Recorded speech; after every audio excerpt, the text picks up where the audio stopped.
Hello everyone and welcome back to the Horror Hut. Now, I know a lot of you use these videos to sleep, so before you drift off I thought it would be a fun idea if everyone can leave a comment to let me know where you are listening from in the world. Also like and subscribe if you are enjoying the episodes. Right, let's get comfy and relax and let's begin.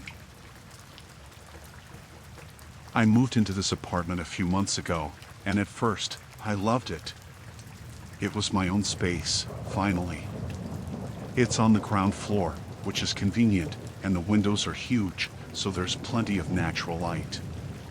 There's a little garden right outside, which was another big selling point. I like the idea of having something nice to look at while sitting on the couch or cooking in the kitchen. The first couple of weeks were fine. I was still unpacking, getting used to the neighborhood, figuring out the routine. The complex is quiet, not many people around, which I thought was a good thing at the time. There's a park nearby, some shops within walking distance, and for the most part, it's a peaceful area. I felt safe here. Then, one night, I was watching TV, just winding down after work. It was late, maybe around 11 or so. I had the lights off in the living room because the TV was bright enough, and I liked the cozy feeling. The curtains were open because, why not? There was no one around, and the garden gave me some privacy. Or at least I thought it did. I got up to grab a drink from the kitchen, which is right next to the living room, and as I was walking back, I glanced out the window. That's when I saw him. He was just standing there in the garden, barely visible in the dim light. At first, I thought maybe he was a neighbor or someone passing by. But he wasn't moving. He was just standing there, staring right into my apartment. I couldn't make out his face clearly, but I could see his outline, the way he stood completely still, just watching. I froze. My first thought was that maybe I was seeing things. It had been a long day. I was tired.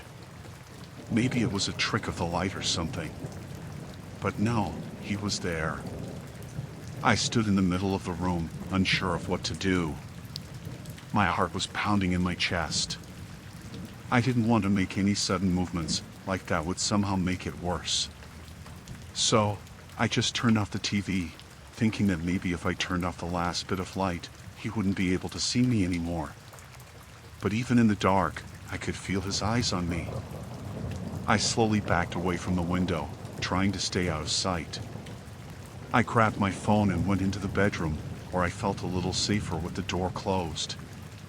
I sat there for what felt like hours, waiting, listening. I didn't hear anything, but that didn't make me feel any better.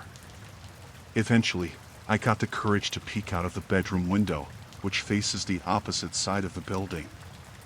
I couldn't see him from that angle, but that didn't mean he wasn't still out there. I didn't sleep much that night.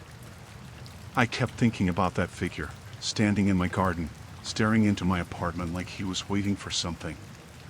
The next day, I convinced myself it was just a random person passing by. Maybe he got lost, or he was drunk, or maybe he thought he saw someone he knew. It was creepy, sure, but I told myself it was just a one-time thing. I had to, otherwise, I wouldn't be able to live here. For a while, things were okay. I went back to my routine, though I started keeping the curtains closed at night, just in case. I didn't tell anyone about what happened because I didn't want to sound paranoid. And honestly, I was trying to forget about it. But a couple of weeks later, it happened again. It was late, just like before. I had just finished cleaning up after dinner and was sitting on the couch, scrolling through my phone. The lights were on this time, but the curtains were still closed. I hadn't opened them since that first night. I hadn't even looked out into the garden. But for some reason, I felt the urge to check. I don't know why. Maybe some part of me knew he was there again. I got up and slowly pulled the curtain back, just a little, just enough to peek outside. He was there, standing in the same spot, as still as before, watching. This time, I could see his face, or at least what I could make of it in the dark. He wasn't close enough for me to make out details, but I could see enough to know it was the same guy. The way he stood, the way he didn't move just like before. I dropped the curtain and stepped back, my heart racing. I couldn't breathe. He was back. Why was he back? What did he want? This time, I called the police. I didn't care if it made me look paranoid. I wasn't taking any chances. The dispatcher said they would send someone out to check, but by the time they arrived, he was gone. They looked around, shone their flashlights through the garden and down the street, but they didn't find anyone. The officers were polite, but I could tell they thought I was overreacting. They said it was probably just someone passing by again. Maybe a kid playing a prank. But I knew better. I knew it was the same man, and I knew he wasn't just passing by. After that night, I didn't feel safe anymore. I kept all the curtains closed, even during the day. I didn't go out into the garden, and I double-checked the locks on all the windows and doors before going to bed. But no matter what I did, I couldn't shake the feeling that he was watching me, even when I couldn't see him. It wasn't every night, but every few nights, I'd catch a glimpse of him. I'd hear a noise, or I'd feel that same heavy sense of being watched, and I'd know he was out there. Sometimes I'd look out and see him standing there. Sometimes he'd be gone before I had the chance. But I knew he was still around. One night, I woke up to a noise outside my bedroom window. It was a soft tapping, like someone lightly knocking on the glass. My heart stopped. I didn't want to look, but I had to. I had to know if it was him. I crept out of bed and slowly, carefully, pulled back the edge of the curtain. He was there, standing right outside the window, his face inches from the glass. He was smiling, but there was no warmth in it. It was cold, predatory. My breath caught in my throat, and I stumbled back, knocking over a lamp in the process. The noise startled him, and he disappeared into the darkness before I could even scream. I called the police again, and once again, they found nothing. No footprints, no sign of forced entry, nothing. They suggested I get a security camera or some motion lights, but that didn't make me feel any safer. I knew he'd be back. He always came back. It was a few nights later when I found the note. I had come home from work, exhausted, and as I walked into my apartment, I saw it on the floor just inside the door. A piece of paper, folded neatly. I picked it up with shaking hands and opened it. It was blank, except for one sentence, written in small, neat handwriting. I see you. That was it. No signature, no explanation. Just those 3 words. I don't know how he got it inside my apartment. The door was locked when I left, and there was no sign of a break-in. But somehow, he had gotten in. That night, I didn't sleep. I packed a bag and stayed with a friend, too scared to be alone in that apartment. The next day, I went to the landlord and demanded to break my lease. I didn't care about the deposit or the money, I just needed to get out. I moved out a week later, and I've never looked back.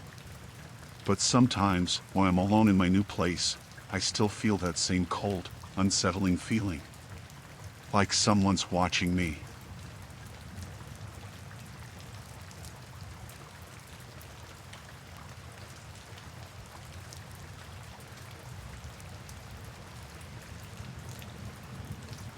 I've always enjoyed hiking. Being out in nature, away from everything, it clears my head. When I moved to a new city, I didn't know anyone, and I thought finding a hiking buddy would be a good way to meet people.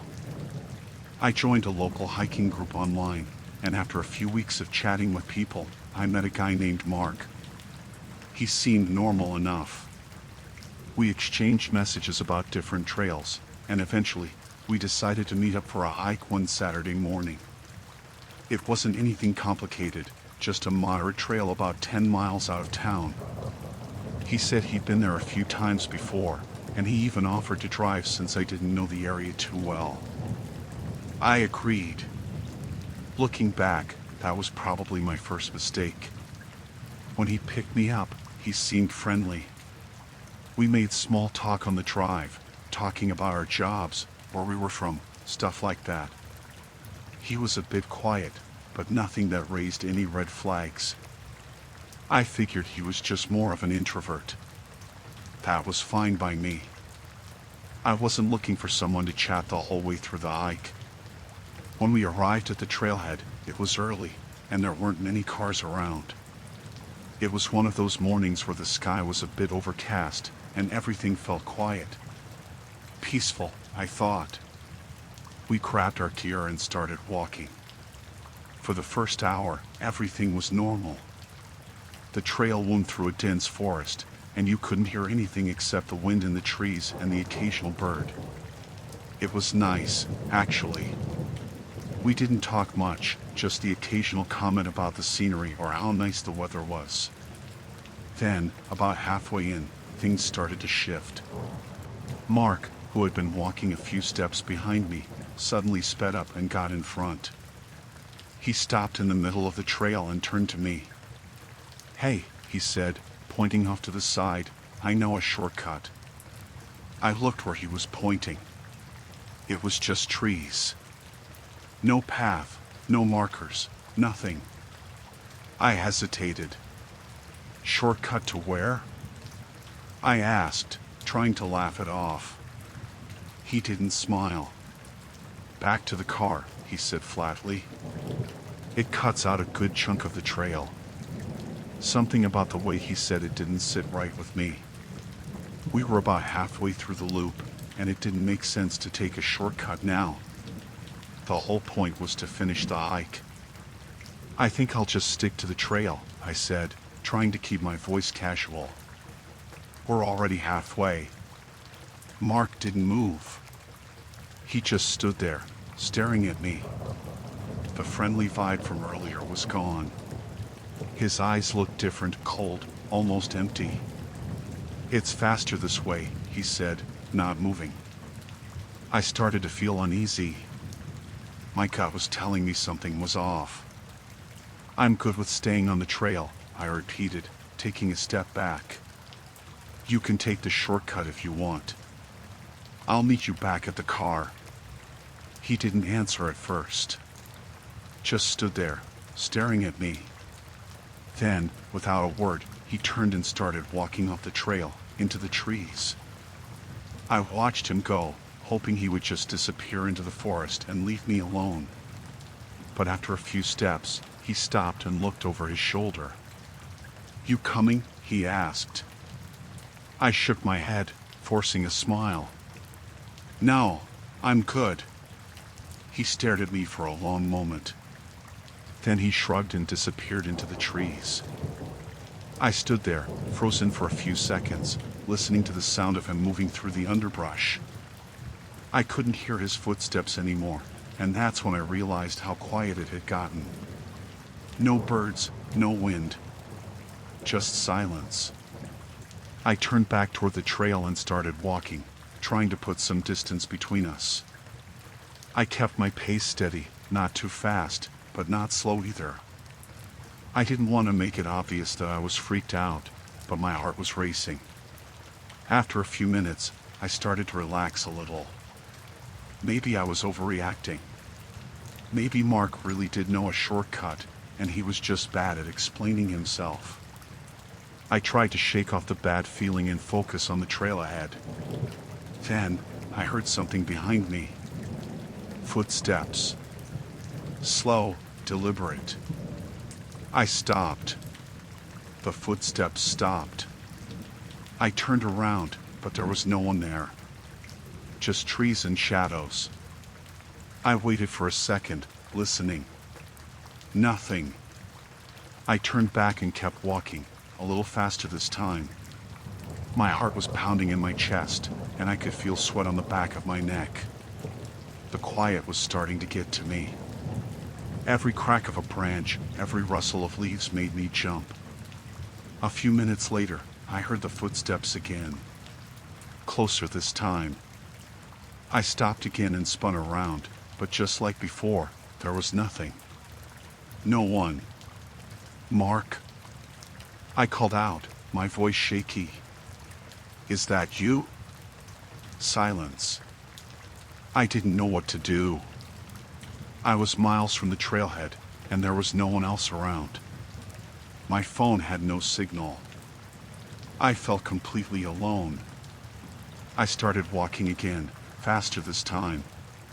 My mind was racing, trying to figure out if I was imagining things or if someone Mark was messing with me. The friendly guy who had picked me up this morning didn't seem so friendly anymore. I hadn't gone far when I heard something that made my blood run cold. A laugh. Low, quiet, like someone trying not to be heard. It came from behind me, somewhere in the trees. I didn't turn around this time. I just started running. I ran as fast as I could, my heart pounding in my ears, my breath coming in sharp bursts. The trail blurred beneath my feet as I sprinted, not caring where I was going, just trying to get away. Branches whipped in my face, and I stumbled more than once, but I didn't stop. I didn't hear the footsteps anymore, but I knew he was there. I could feel it. After what felt like hours, I saw the trailhead up ahead. My car was parked just beyond it. I pushed myself to run faster, even though my legs felt like they were going to give out. I burst out of the trees and into the small gravel lot. My car was still there, but Mark's was gone. I didn't stop to think about where he had gone or why. I fumbled for my keys, my hand shaking so badly I almost dropped them, and jumped into the driver's seat. I locked the doors and started the engine, my eyes darting to the rearview mirror. There was no sign of him, but I couldn't shake the feeling that he was still watching me, somewhere out there in the trees. I peeled out of the lot, gravel kicking up behind me as I sped down the road, not caring about speed limits or anything else. I just wanted to get away. When I finally made it home, I locked every door and window in my apartment and collapsed on the couch, my whole body shaking. I didn't know what had just happened, but I knew one thing for sure: I would never go hiking with a stranger again. For days after, I kept expecting to see Mark again. At the grocery store, walking down the street, in my rearview mirror. But he never showed up. I still go hiking sometimes, but only on well-traveled trails. And I never, ever go alone.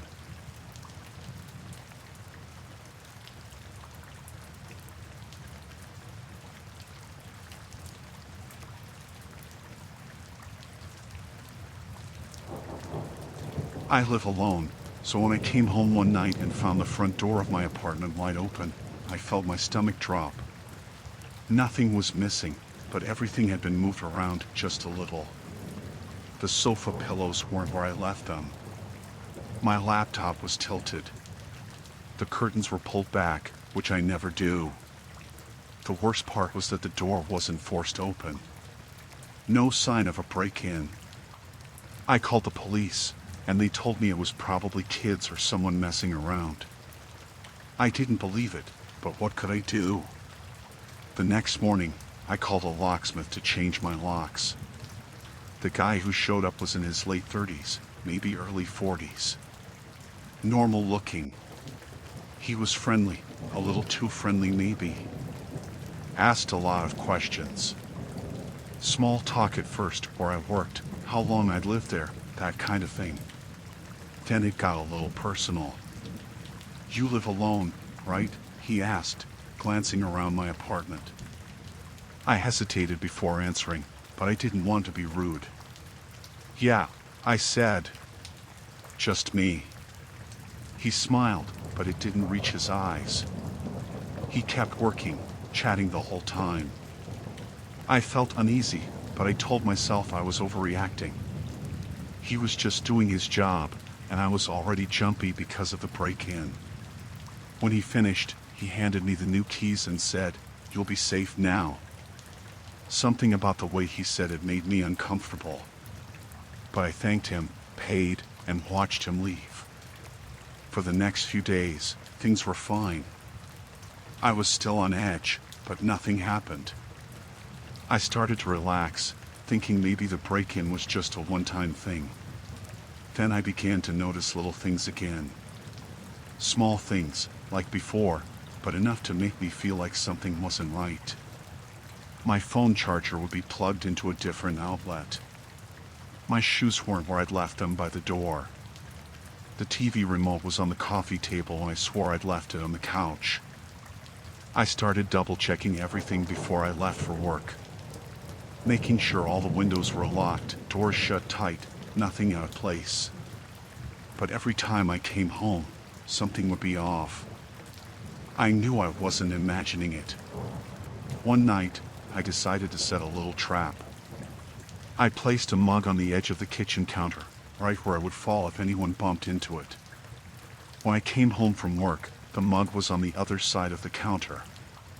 Someone had moved it. That's when I knew. Someone was coming into my apartment. I called the police again, but there was nothing they could do. No forced entry, no evidence of a crime. They told me to keep an eye out and call if anything else happened. I felt helpless. I knew someone was coming in, but I had no proof, no idea who it could be. That night, I couldn't sleep. Every noise in the apartment made me jump. I kept thinking about the locksmith, how he asked if I lived alone, how he looked around my apartment like he was taking it all in. I tried to convince myself that I was being paranoid, that it was just a coincidence. But deep down, I knew. The next day, I decided to take action. I went to the hardware store and bought a chain lock and some extra security measures for my windows. When I got home, I installed the chain lock right away. I figured even if someone had a key, they wouldn't be able to get in with the chain on. That night, I went to bed feeling a little better. The chain lock was on, the windows were secure. I felt safer, but I still couldn't shake the feeling of being watched. I didn't sleep much. Around 3 a.m., I woke up to a noise. A soft click. I held my breath, listening. Then I heard it again, the sound of the front door opening. I shot up in bed, heart racing. The chain lock caught the door. Whoever was trying to get in stopped for a moment. I could hear them fumbling with the door, like they were trying to figure out why it wouldn't open all the way.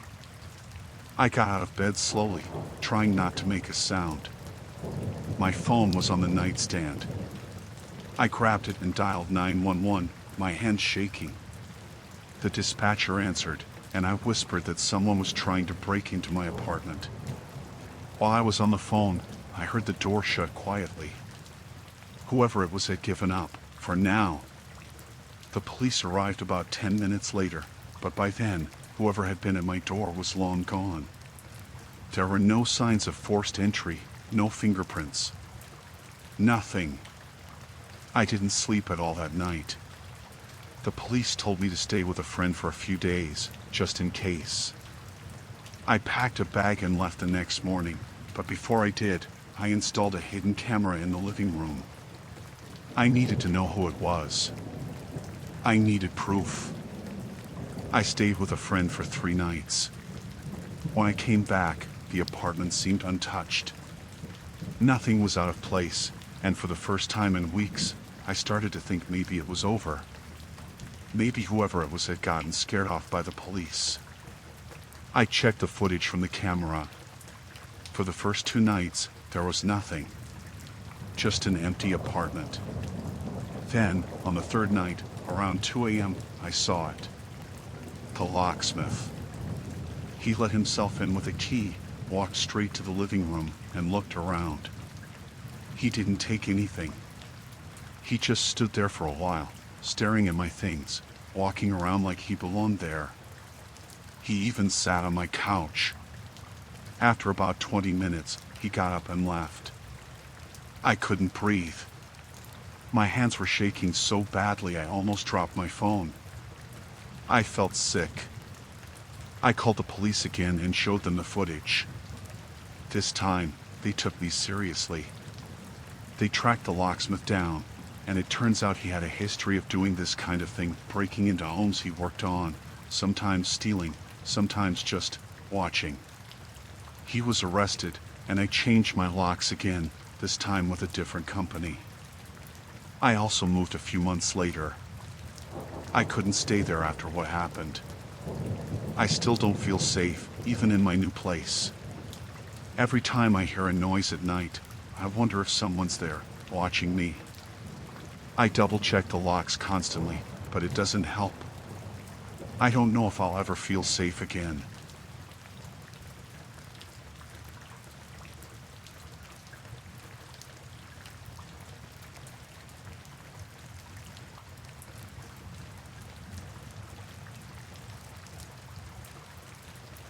I had been out late, maybe later than I should have, but I was tired and just wanted to get home. I was in a city I didn't know that well, visiting for work, and after a few drinks with colleagues, I called a taxi to take me back to the hotel. It was one of those old, beat-up taxis you see in movies, with cracked leather seats and the faint smell of cigarettes lingering inside. The driver looked a little rough, but I didn't think much of it at the time. I was just tired. All I wanted was to get back to my room and sleep. I told him the address of my hotel, and he nodded without saying a word, then started driving. I leaned back in the seat, watching the city lights blur past the window, feeling myself start to relax. At first, it seemed normal. We were heading in the right direction, the main road still busy with traffic, even though it was late. About 10 minutes into the ride, I noticed we had taken a turn off the main road. I figured maybe it was just a shortcut or a way to avoid traffic, so I didn't say anything. But after a few more minutes, the streets started to look unfamiliar. Darker. Quieter. There weren't as many cars around anymore, and the buildings seemed to get more spread out, more run down.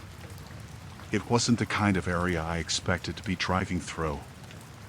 I leaned forward a bit, feeling the knot of anxiety tighten in my stomach. I think you missed the turn back there, I said, trying to keep my voice calm. The driver didn't respond. He just kept driving, staring straight ahead.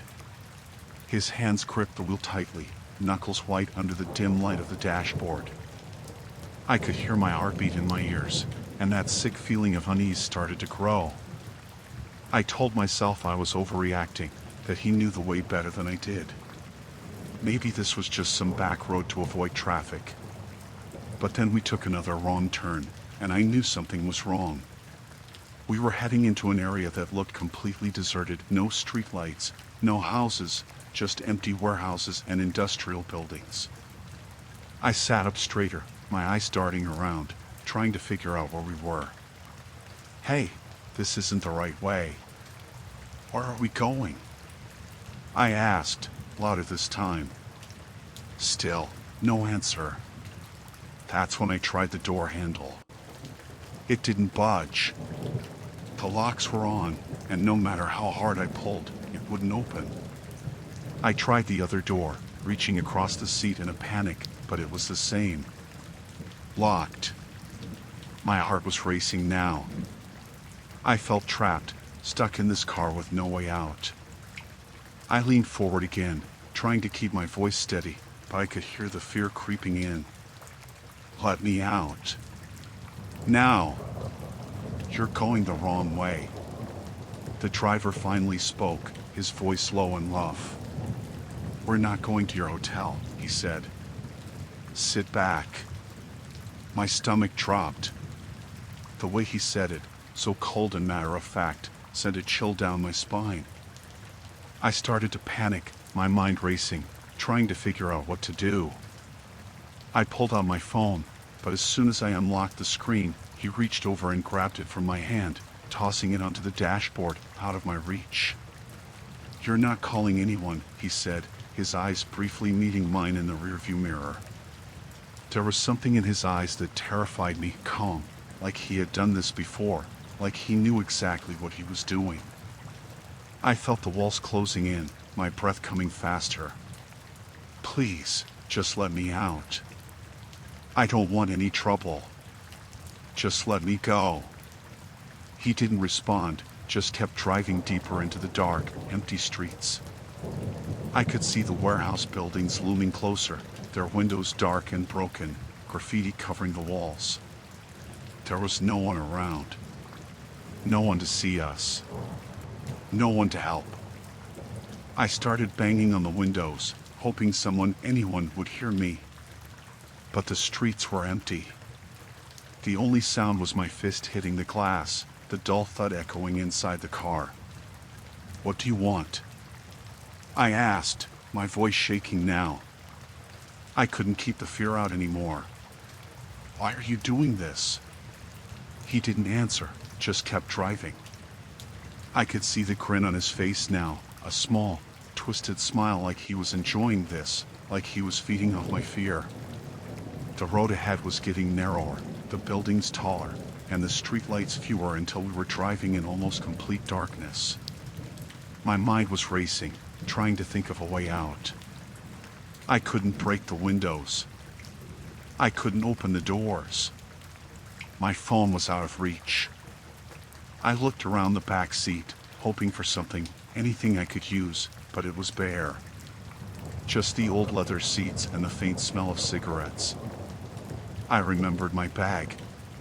It was at my feet, and I reached down, fumbling with the zipper, trying to stay quiet. I felt inside for anything I could use, my keys, my wallet, anything sharp.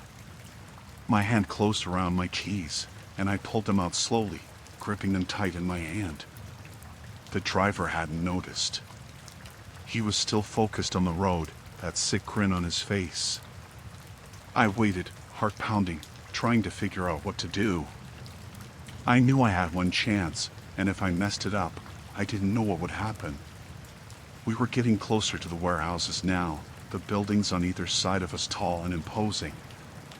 I could see a dead end up ahead, no way out, just a large, empty parking lot surrounded by crumbling walls. The car slowed down as we approached, and I knew this was it. This was where he was taking me. I took a deep breath, gripping the keys so hard they dug into my palm. As the car came to a stop, I made my move. I lunged forward, aiming for his neck, slashing wildly with the keys. I didn't care where I hit him, I just wanted to hurt him, to make him stop. He yelled out, swerving the car as my keys grazed his skin. Blood dripped from the side of his neck, but it wasn't enough. He grabbed my arm, his grip like iron, and pulled me back hard, slamming me into the seat. I tried to fight him off, kicking and hitting, but he was stronger. He pinned me down with one arm, his face inches from mine, that sick grin replaced by something darker, angrier. You shouldn't have done that, he growled, his breath hot on my face. I struggled against him, panic surging through me, but I couldn't break free. He reached down for something under the seat, and I knew I had to do something, now. With everything I had, I kicked out, my foot connecting with the side of his head. It wasn't a strong hit, but it was enough to throw him off balance for just a second. I scrambled for the door again, pulling at the handle with all my strength, and this time, by some miracle, the lock clicked open. I threw the door open and tumbled out of the car, hitting the ground hard. I didn't stop to look back. I didn't even check if he was coming after me. I just ran. Ran as fast as I could, away from the car, away from him, my breath coming in ragged gasps, my legs burning with each step. I didn't stop running until I saw lights, street lights, a gas station, something. I burst through the door, gasping for air, and the cashier looked at me like I was crazy. I didn't care. I just wanted to be somewhere safe, somewhere with people. I told the police everything. They never found the driver or the car. They said it was probably a stolen vehicle, that the guy had likely ditched it after I escaped. I still think about that night. About what could have happened if I hadn't fought back. About how close I came to. I don't even want to think about it. But I'll never get in a taxi again. Not at night. Not ever.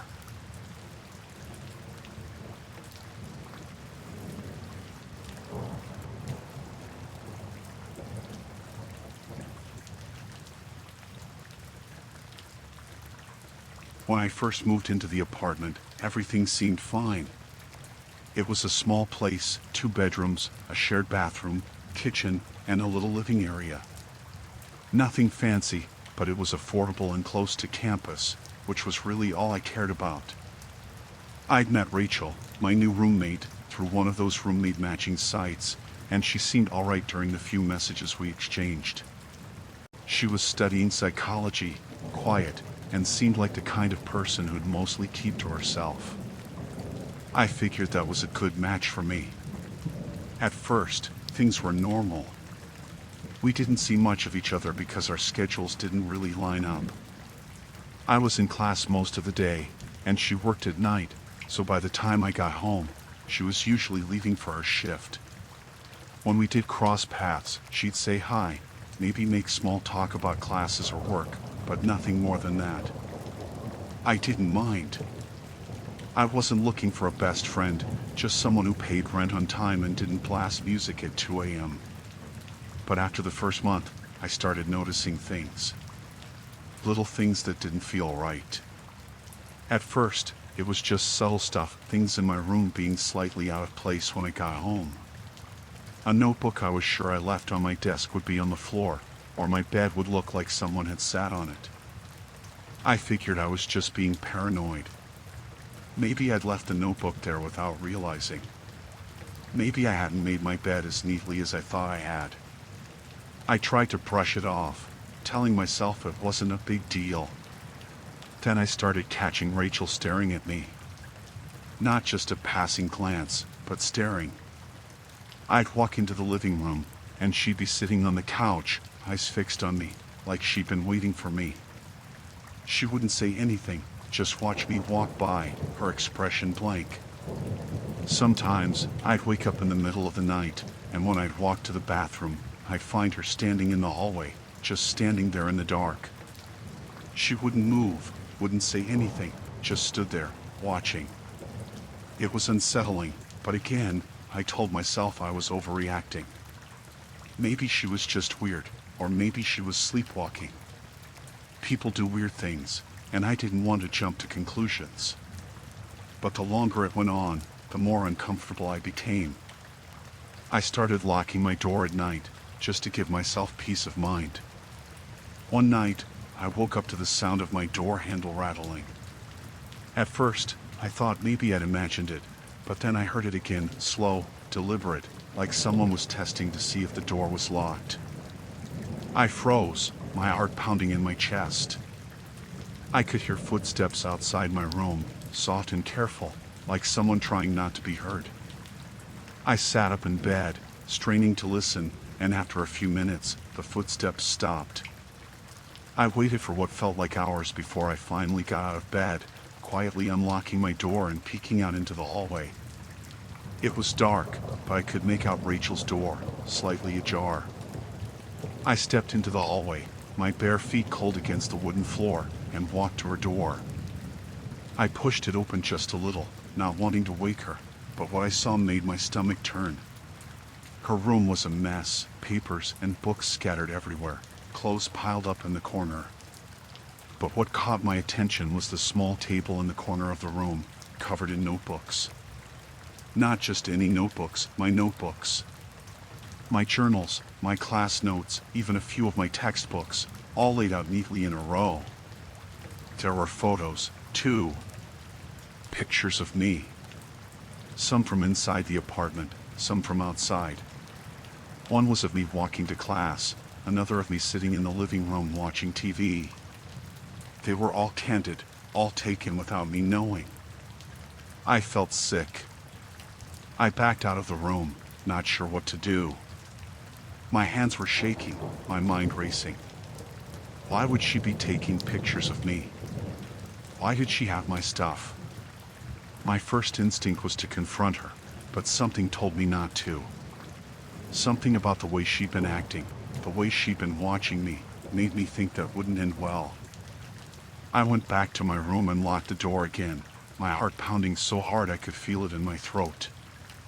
I sat on my bed, staring at the door, listening for any sound, but the apartment was silent.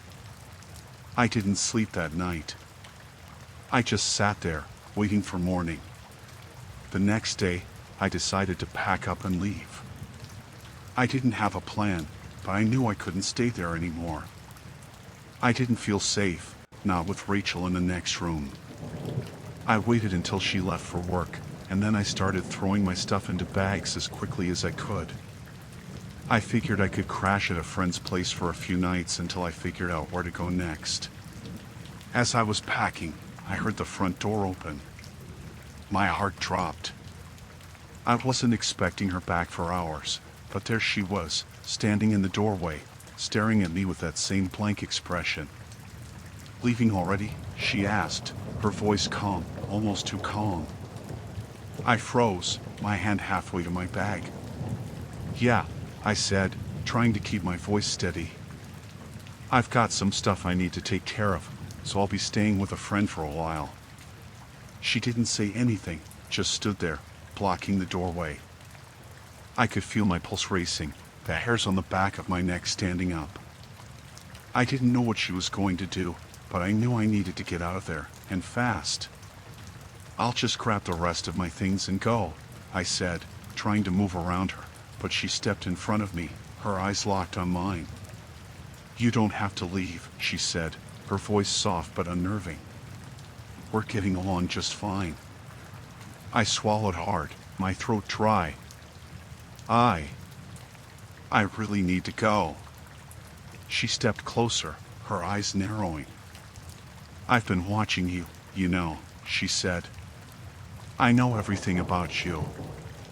I took a step back, my mind racing, trying to figure out how to get past her. That's not okay, Rachel. You shouldn't be watching me." She tilted her head, like she was confused. "Why not? I live here. I can do what I want." I felt the panic rising in my chest. "I need to go." Before she could say anything else, I pushed past her, grabbing my bag and rushing out the door. I didn't look back. I just ran, my heart pounding in my ears, my hand shaking so badly I could barely hold onto my phone as I called a friend to pick me up. I never went back to that apartment. I moved in with a different friend temporarily, and I blocked Rachel's number and deleted her from all social media. I didn't tell anyone the full story, just that it didn't work out with the roommate. But I still think about it. About the way she'd been watching me, the photos, the journals. I wonder how long she'd been doing it, how much she knew about me before I even realized what was happening. It still makes my skin crawl to think about it.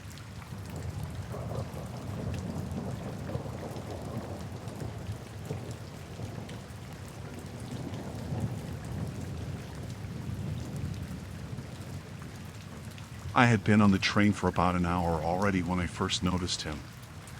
It was a long ride, several hours ahead of me, and I had settled into my seat by the window, hoping to sleep or maybe read a bit.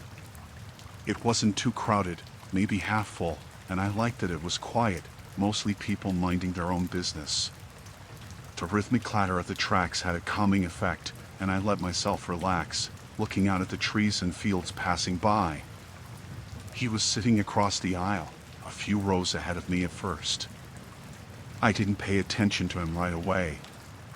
He was just another passenger, a man in his mid-30s, scruffy looking, wearing an old jacket and jeans. But after a while, I could feel something. You know that sense when someone's watching you? I brushed it off at first, but he kept nagging at me, so I turned my head slightly, and that's when I saw him. His eyes were locked on me, staring, not even pretending to look away when I caught him. It felt wrong immediately. not like a casual glance or someone zoning out. His eyes were fixed, cold. I shifted in my seat, uncomfortable, and tried to look out the window again, telling myself maybe I was imagining things. But every time I glanced back, he was still staring, like he wasn't even trying to hide it. I tried to ignore it, focus on my book, but the words just blurred together. My stomach tightened, and I couldn't shake the feeling that something was off. I glanced up again, and that's when I noticed he'd moved. He wasn't in his original seat anymore. He had shifted closer, just a row behind me on the opposite side. I gripped the edges of my seat, trying not to panic. Maybe he just liked the view from the other side, I told myself, but deep down, I didn't believe it.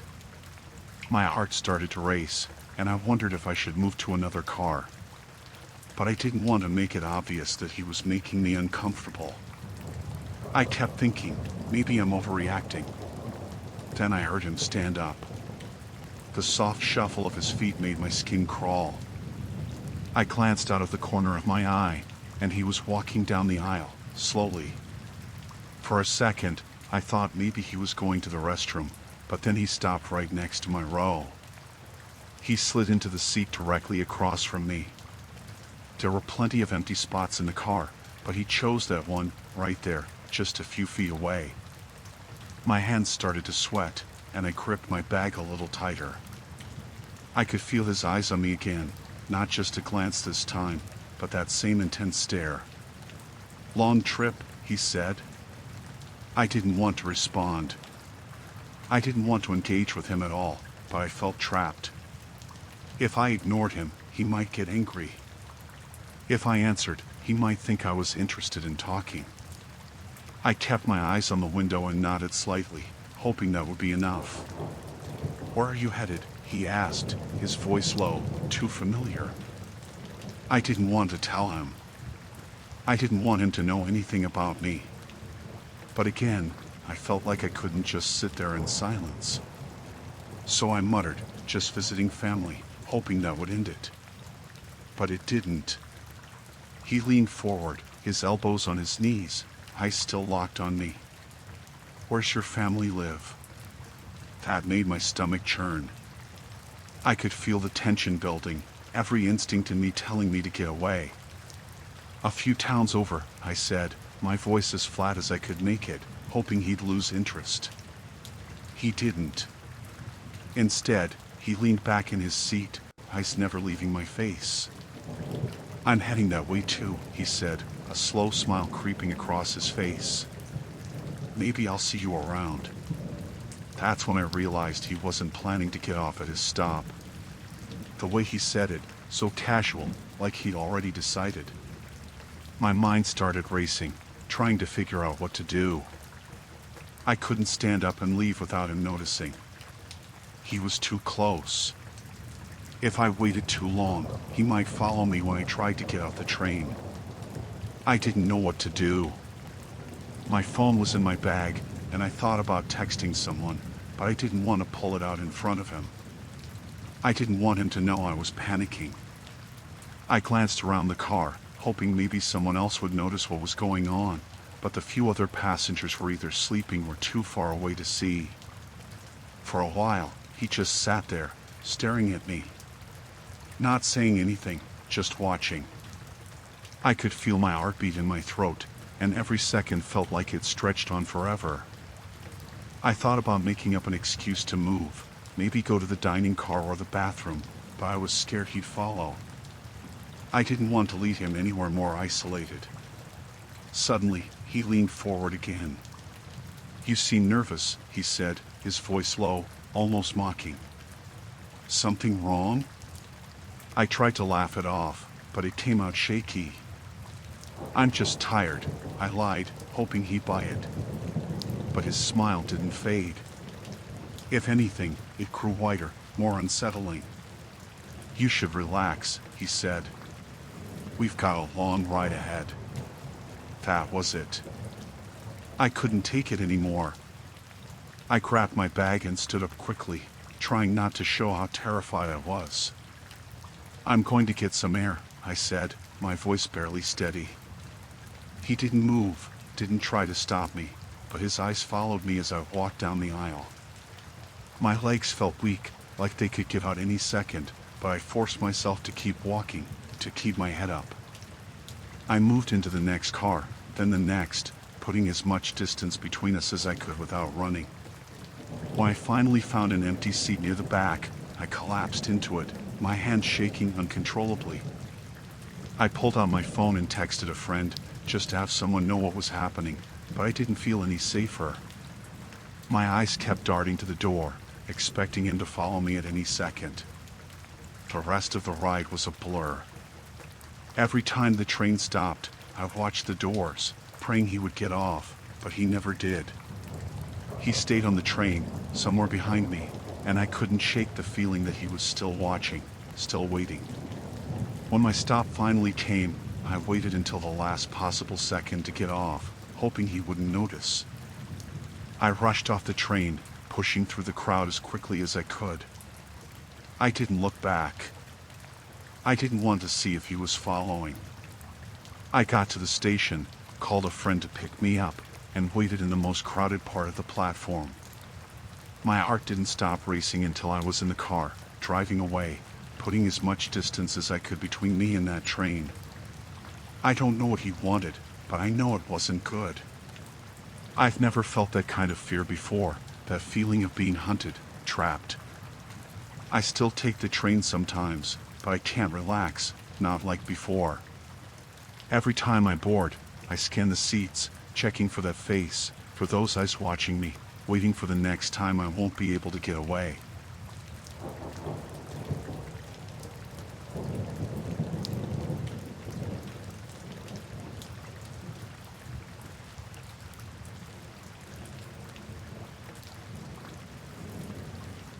I decided to take a solo camping trip because I needed a break. My job had been wearing me down, and I just needed some quiet. There's a spot I like, up in the woods near a lake, where the forest is dense but the trails are clear enough to follow without getting lost. It's not a popular area, which is what I like about it, secluded, peaceful. I've gone there a few times before, never seen anyone around. It's one of those places you wouldn't know about unless you stumbled on it by accident.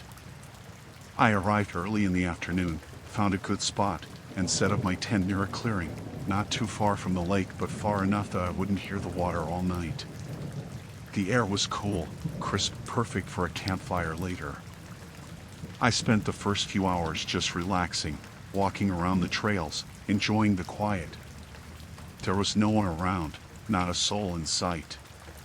Just birds, the rustle of the trees, and the occasional squirrel darting past. It was exactly what I needed.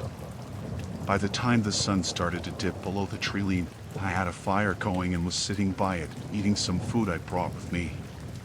That's when I noticed him. It was subtle at first. Just a flash of movement through the trees, out of the corner of my eye. I looked over and saw someone, a man, setting up a tent not too far away from me. Maybe 50, 60 feet across the clearing. It was weird because I hadn't heard anyone arrive. The whole area was silent except for the crackle of my fire and the wind in the leaves. But there he was, working quickly, setting up his gear. He hadn't been there when I picked my spot, I was sure of it. I'd walked around the entire clearing earlier, and there hadn't been any sign of anyone else. But I figured maybe I just missed him somehow, or maybe he'd arrived while I was walking the trails. It was strange, though. He didn't have a car or a bike, nothing that I could see.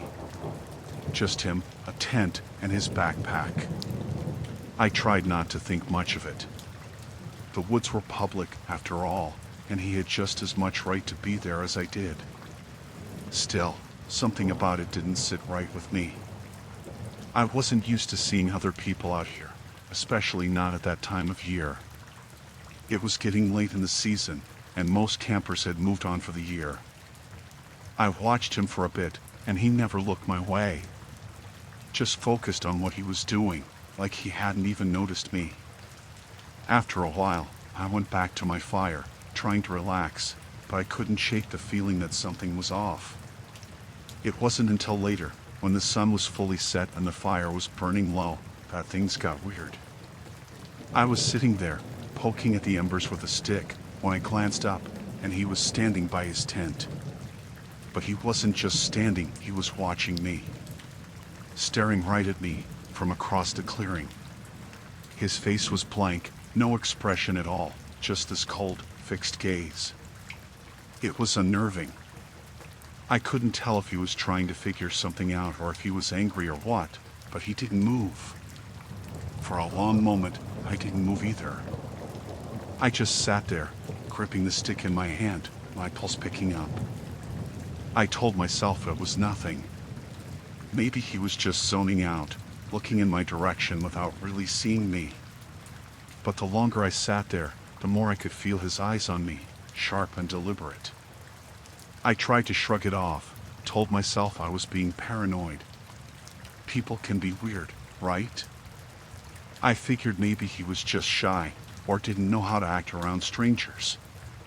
But when I looked up again, he was still watching me. Not blinking, not moving, just standing there, like he was waiting for something. Finally, I had enough. I called out to him, trying to keep my voice casual. "Hey, everything okay over there?" No response. He just stood there, like a statue. "Do you need something?" I asked, a little louder this time, hoping maybe he hadn't heard me the first time. Still nothing. He just kept staring, like he hadn't heard me at all. I felt a shiver crawl up my spine. I didn't like this. Not one bit.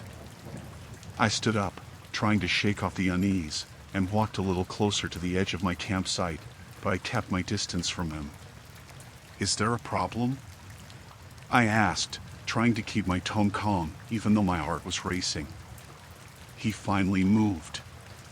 Slowly, he turned his head to the side, like he was thinking about something, and then, without a word, he walked back to his tent.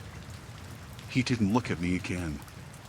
Just turned around and unzipped his tent, disappearing inside. I stood there for a minute, watching his tent flap close, waiting to see if he'd come back out, but he didn't. The clearing was quiet again, but I couldn't shake the feeling that something was wrong. I told myself it was fine, that maybe he was just awkward, or maybe he hadn't heard me properly. But deep down, I knew that wasn't it. I sat back down by my fire, but I couldn't relax. My eyes kept flicking over to his tent, half expecting him to come back out and start watching me again. But nothing happened. The hours dragged on, and I started to feel more and more uneasy. Finally, I couldn't take it anymore. I stood up, grabbed my flashlight, and walked over to his tent. My heart was pounding, but I needed to know what was going on. I couldn't just sit there, feeling like I was being watched all night. I stopped a few feet away from his tent and called out, "Hey, sorry to bother you, but did I do something wrong? You were staring at me earlier, and it's making me uncomfortable." For a second, there was silence. Then I heard a rustling from inside the tent, and the zipper slowly opened. He stuck his head out, looking at me with that same blank expression. "I've been here the whole time," he said, his voice low and monotone.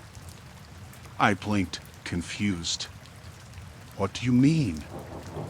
"I've been here all day," he repeated, not blinking, just staring at me with those cold, empty eyes.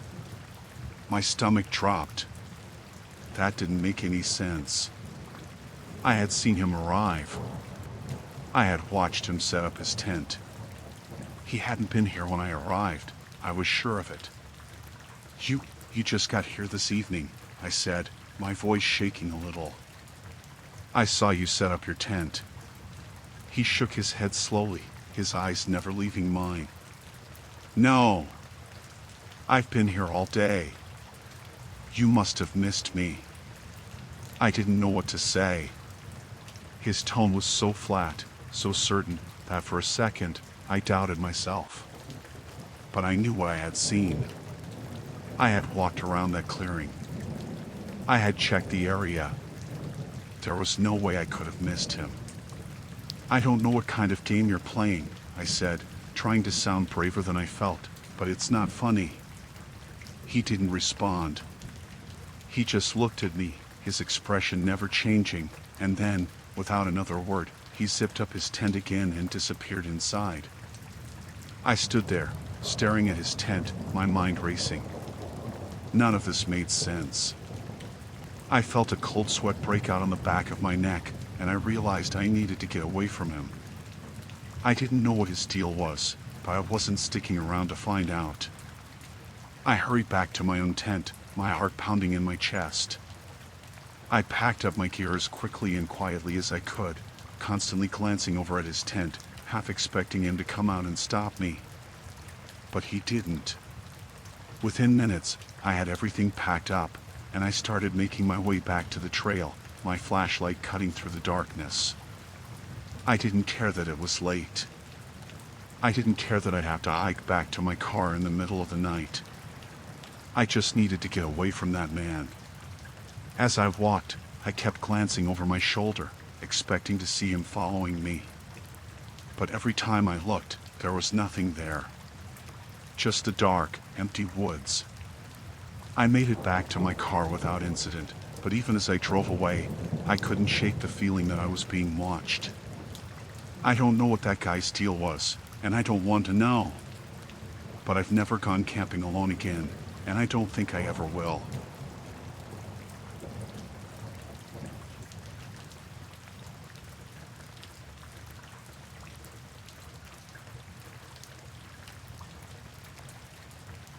I've always liked traveling alone.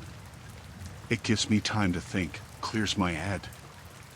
I was driving cross-country, heading out to see some old friends. I'd been on the road for hours, and it was getting late. I hadn't seen a gas station or anything for miles. Just dark, empty highway and the occasional flicker of headlights from another car passing in the opposite direction. The road stretched on forever. I was tired, so I pulled off into a rest stop. I didn't want to risk falling asleep at the wheel. It wasn't much, just a couple of parking spots, a few trees, and a beat-up vending machine next to a bathroom that looked like it hadn't been cleaned in years. The whole place felt like it had been forgotten, like it was stuck in time. But I was exhausted, and I figured a quick nap would be fine. There was no one else around, no cars, no people. Just me in the dark. I parked under one of the streetlights, even though it was flickering on and off. I figured it was better than nothing. I locked the doors, leaned my seat back, and tried to get comfortable. The air outside was still and quiet, and the hum of the engine as it cooled down was the only sound. After a few minutes, I drifted off. I don't know how long I was asleep when I heard the knocking. At first, I thought I was dreaming, but it kept going. Tap, tap, tap. Someone was knocking on the window. I jolted awake, my heart pounding. It was pitch black outside, except for that flickering streetlight, and I could barely see anything. I sat up, disoriented, trying to make sense of what was happening. There was a man standing outside my window. I don't know how long he had been there, but he was staring at me through the glass, his face partially obscured by the shadows.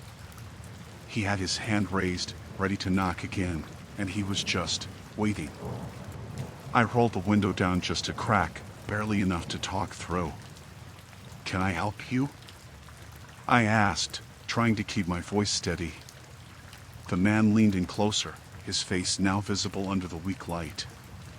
He looked rough, dirty clothes, unshaven, and there was something off about the way he was standing. Too close to the car, like he didn't understand personal space. His eyes darted around as if he was checking to see if anyone else was around, but there was no one. Just me and him. "My car broke down," he said, his voice low and scratchy. "I need some help. Can you give me a ride to the next gas station?" I glanced around. There was no other car, No sign of anyone else. The road behind us was empty, stretching out into the darkness. Something wasn't right. If his car had broken down, why hadn't I seen it when I pulled in? Why wasn't it parked anywhere nearby? "I'm sorry," I said, keeping my window barely cracked. "I can't help you. Maybe you can call someone?" He didn't move. He just stood there, staring at me with those restless eyes. "I don't have a phone," he said, his voice getting a little more agitated. "Come on, it's just a few miles up the road. You can drop me off." I shook my head, feeling that unease creeping deeper. "I really can't. I'm sorry. You should wait for someone else to come by." The man's expression changed. His friendly act dropped, and something darker flashed across his face. He slammed his hand against the window, harder this time. "Come on," he said, his voice growing louder, angrier. "I just need a ride. Open the door." I could feel my pulse racing. My hands were shaking as I tried to keep calm. "I said no," I repeated, trying to sound firm, but my voice was barely above a whisper. I reached for the ignition, ready to start the car and get out of there, but before I could turn the key, he grabbed the door handle and yanked on it hard. The car was locked, but the sound of him pulling at the handle made my heart race faster. He wasn't asking for help anymore. He was demanding it. "Open the door," he shouted, pounding on the window with both fists now. His face was twisted in anger, and I could see the veins in his neck bulging. He looked like he was ready to rip the door off if he could. I fumbled with the keys, my hands trembling. I had to get out of there, now.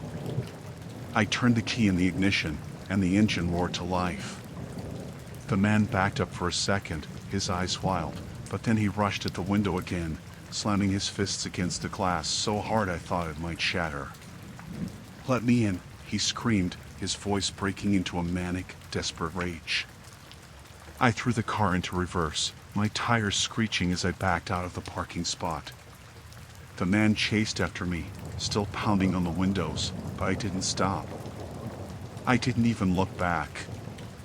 I floored the gas pedal, my heart racing, and sped out of the rest stop onto the empty highway.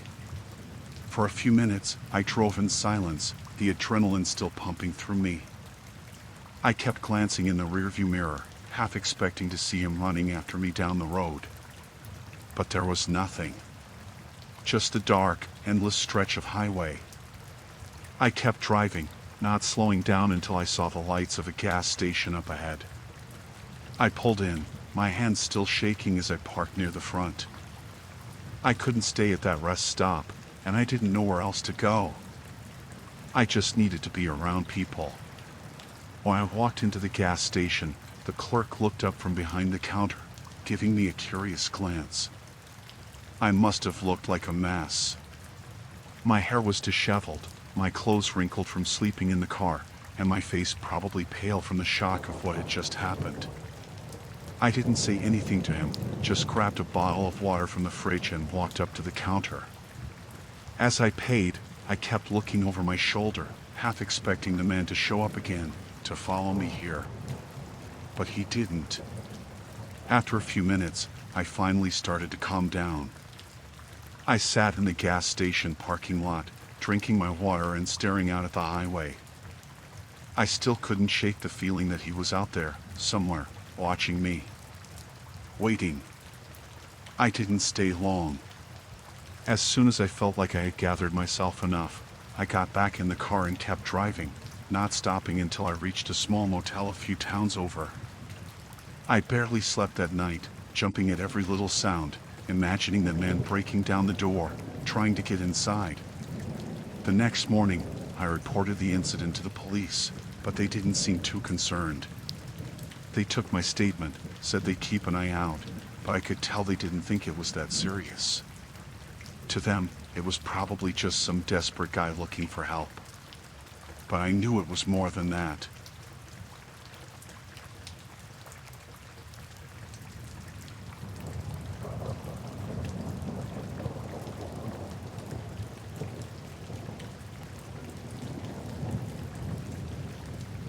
I decided to rent a cabin for the weekend.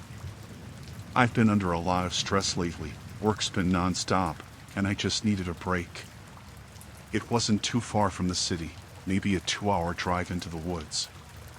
The listing looked nice, simple, quiet, just what I needed to clear my head.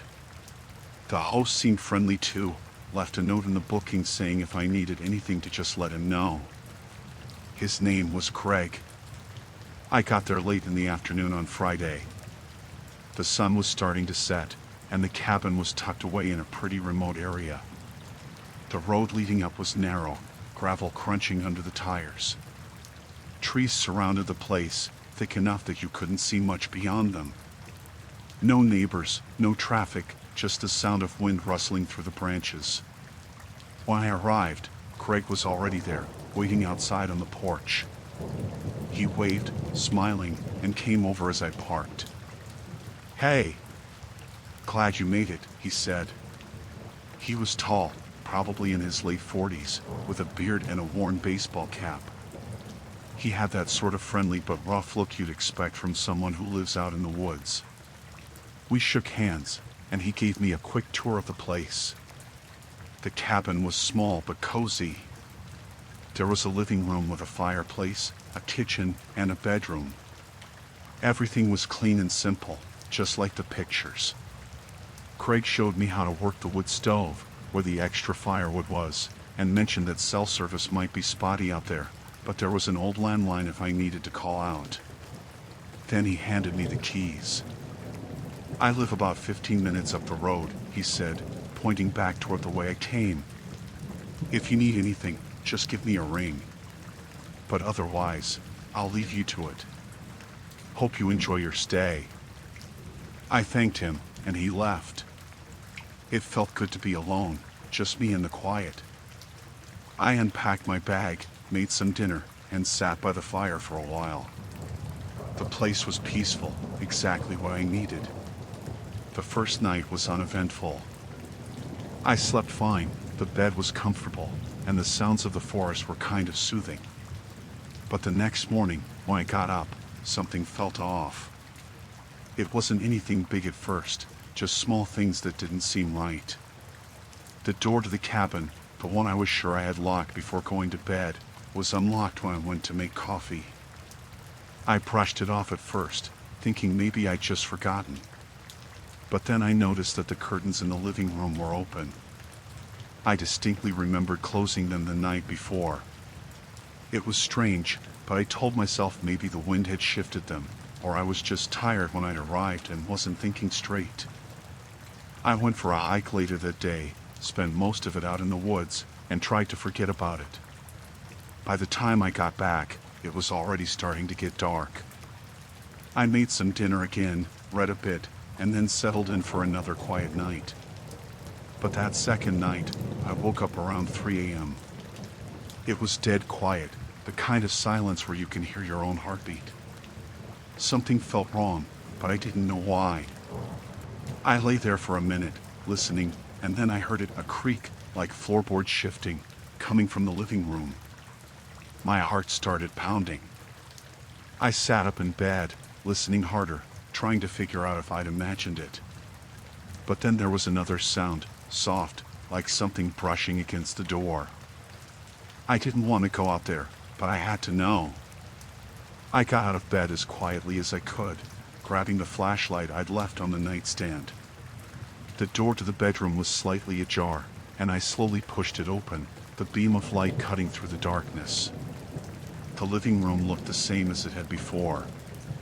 The fire was out, and everything seemed still. But as I stepped closer, I noticed something. One of the chairs at the table was pulled out, just slightly. I hadn't sat there, hadn't even touched the chair since I got in. A cold chill went through me. I checked the door again, it was unlocked.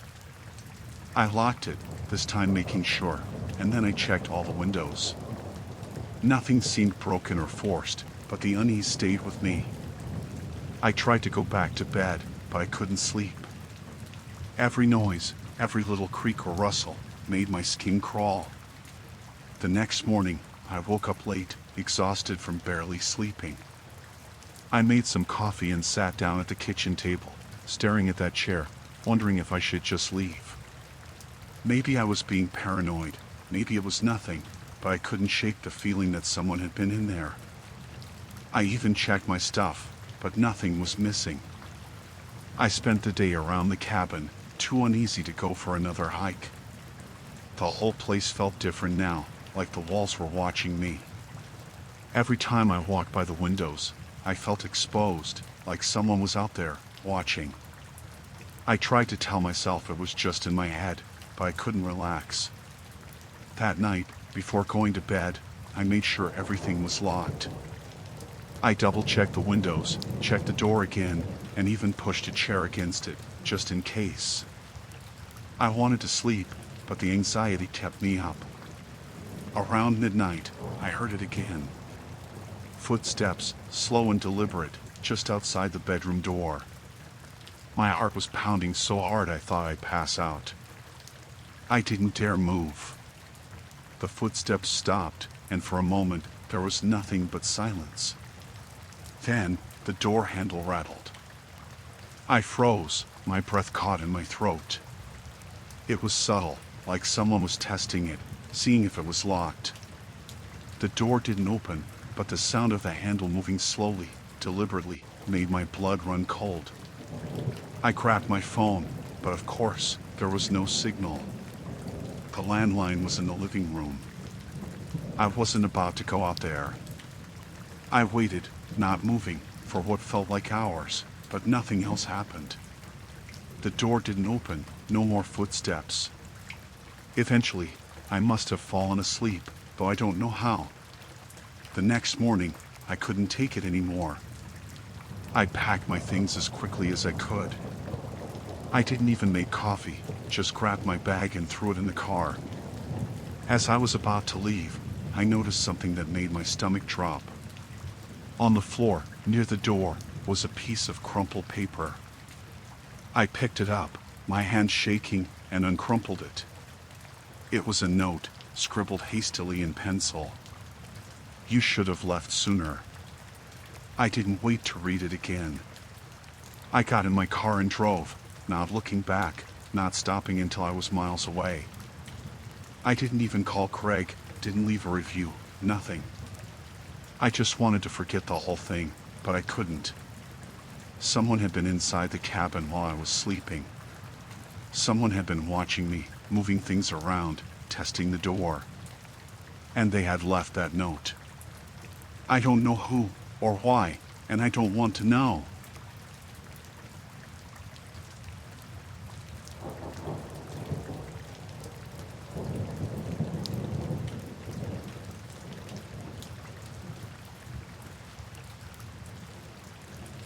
I lived alone in a small apartment on the edge of town. It was a cozy place with a big window overlooking the street. I enjoyed the quiet, especially after a long day at work. Most nights, I would curl up with a book or watch some TV before heading to bed. Everything felt normal until the calls started. At first, it was just a couple of silent phone calls late at night. I would pick up the phone, and all I would hear was breathing on the other end. It was unsettling, but I told myself it was probably just a wrong number or some telemarketer. I hung up and tried to forget about it. As the days went by, the calls became more frequent. Some nights, the phone rang twice, sometimes 3 times. It was always the same, silence. No one ever spoke. I began to feel a knot in my stomach each time the phone rang. My heart would race, and I would hesitate before answering. One night, after 3 calls in 1 hour, I finally snapped. I picked up the phone and shouted into it, "What do you want?" But there was nothing, just that heavy silence. I tried to brush it off. I told myself it was just a prank. But deep down, I felt a creeping anxiety that I couldn't shake. I started sleeping with my phone next to me, the screen lighting up with each call, illuminating my dark room. I kept the curtains drawn tight. I didn't want anyone peering in. I thought if I ignored it, it would go away. But it didn't. It got worse. I noticed I was not just receiving calls. The other night, I had just settled into bed when my phone rang again. I answered, ready to scream, but this time I heard something different, a soft rustle, like fabric brushing against the phone. My blood ran cold. I hung up, heart pounding. I looked around my small apartment, my breath coming in quick bursts. Everything felt too quiet. I decided to go for a walk to calm myself down. It was late, but I thought some fresh air might help clear my mind. I walked around the block, trying to distract myself, but I couldn't shake the feeling that I was being watched. When I returned home, my phone rang again. I almost didn't answer it, but I was fed up. I picked it up, ready to confront whoever was on the other end. The moment I answered, I heard that rustle again, followed by faint breathing. My voice trembled as I said, "Who is this?" But there was no response, just the breathing and the rustle. That was it. I decided to call the police. I explained everything to the officer on the line. He seemed kind, but he also sounded skeptical. He told me they would keep an eye on my street and that I should report any suspicious activity. After hanging up, I felt a bit better, but I was still terrified. I didn't sleep well that night. The calls kept coming, almost like clockwork. Each time I answered, I heard nothing but breathing. The rustle got louder, more pronounced. I started to feel like I was losing my mind. I wondered if someone was outside my apartment, hiding in the shadows. One night, after another sleepless evening, I decided to set up a camera. I didn't know if it would help, but I wanted to feel more secure. I placed my phone on the windowsill facing the street, hoping to catch something. I turned off all the lights and settled into bed, trying to stay awake long enough to see if anything happened. Hours passed. I had almost drifted off when the phone rang again. My heart jumped. I quickly reached for my phone, but I hesitated before answering. Something compelled me to look outside first. I peeked through the curtain. The street was dark, quiet. I didn't see anything unusual.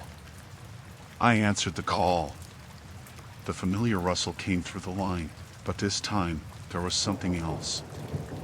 I heard a faint sound, like footsteps crunching on gravel.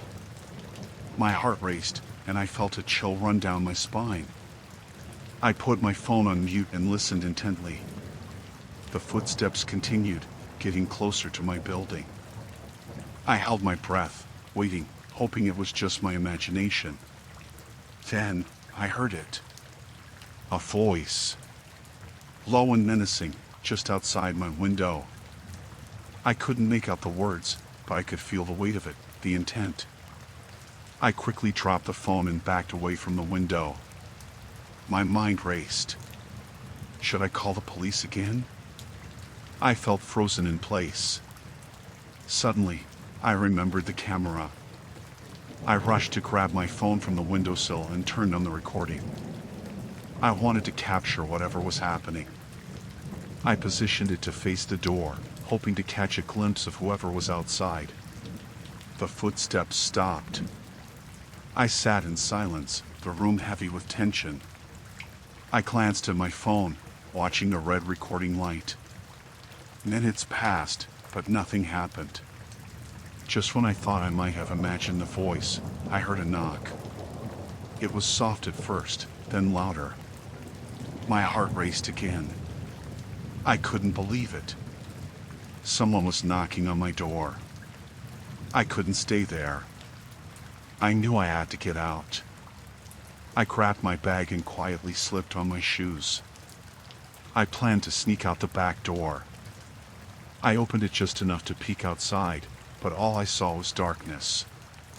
The air felt thick, and the tension made it hard to breathe. I stepped out and crept down the hallway, my pulse pounding in my ears.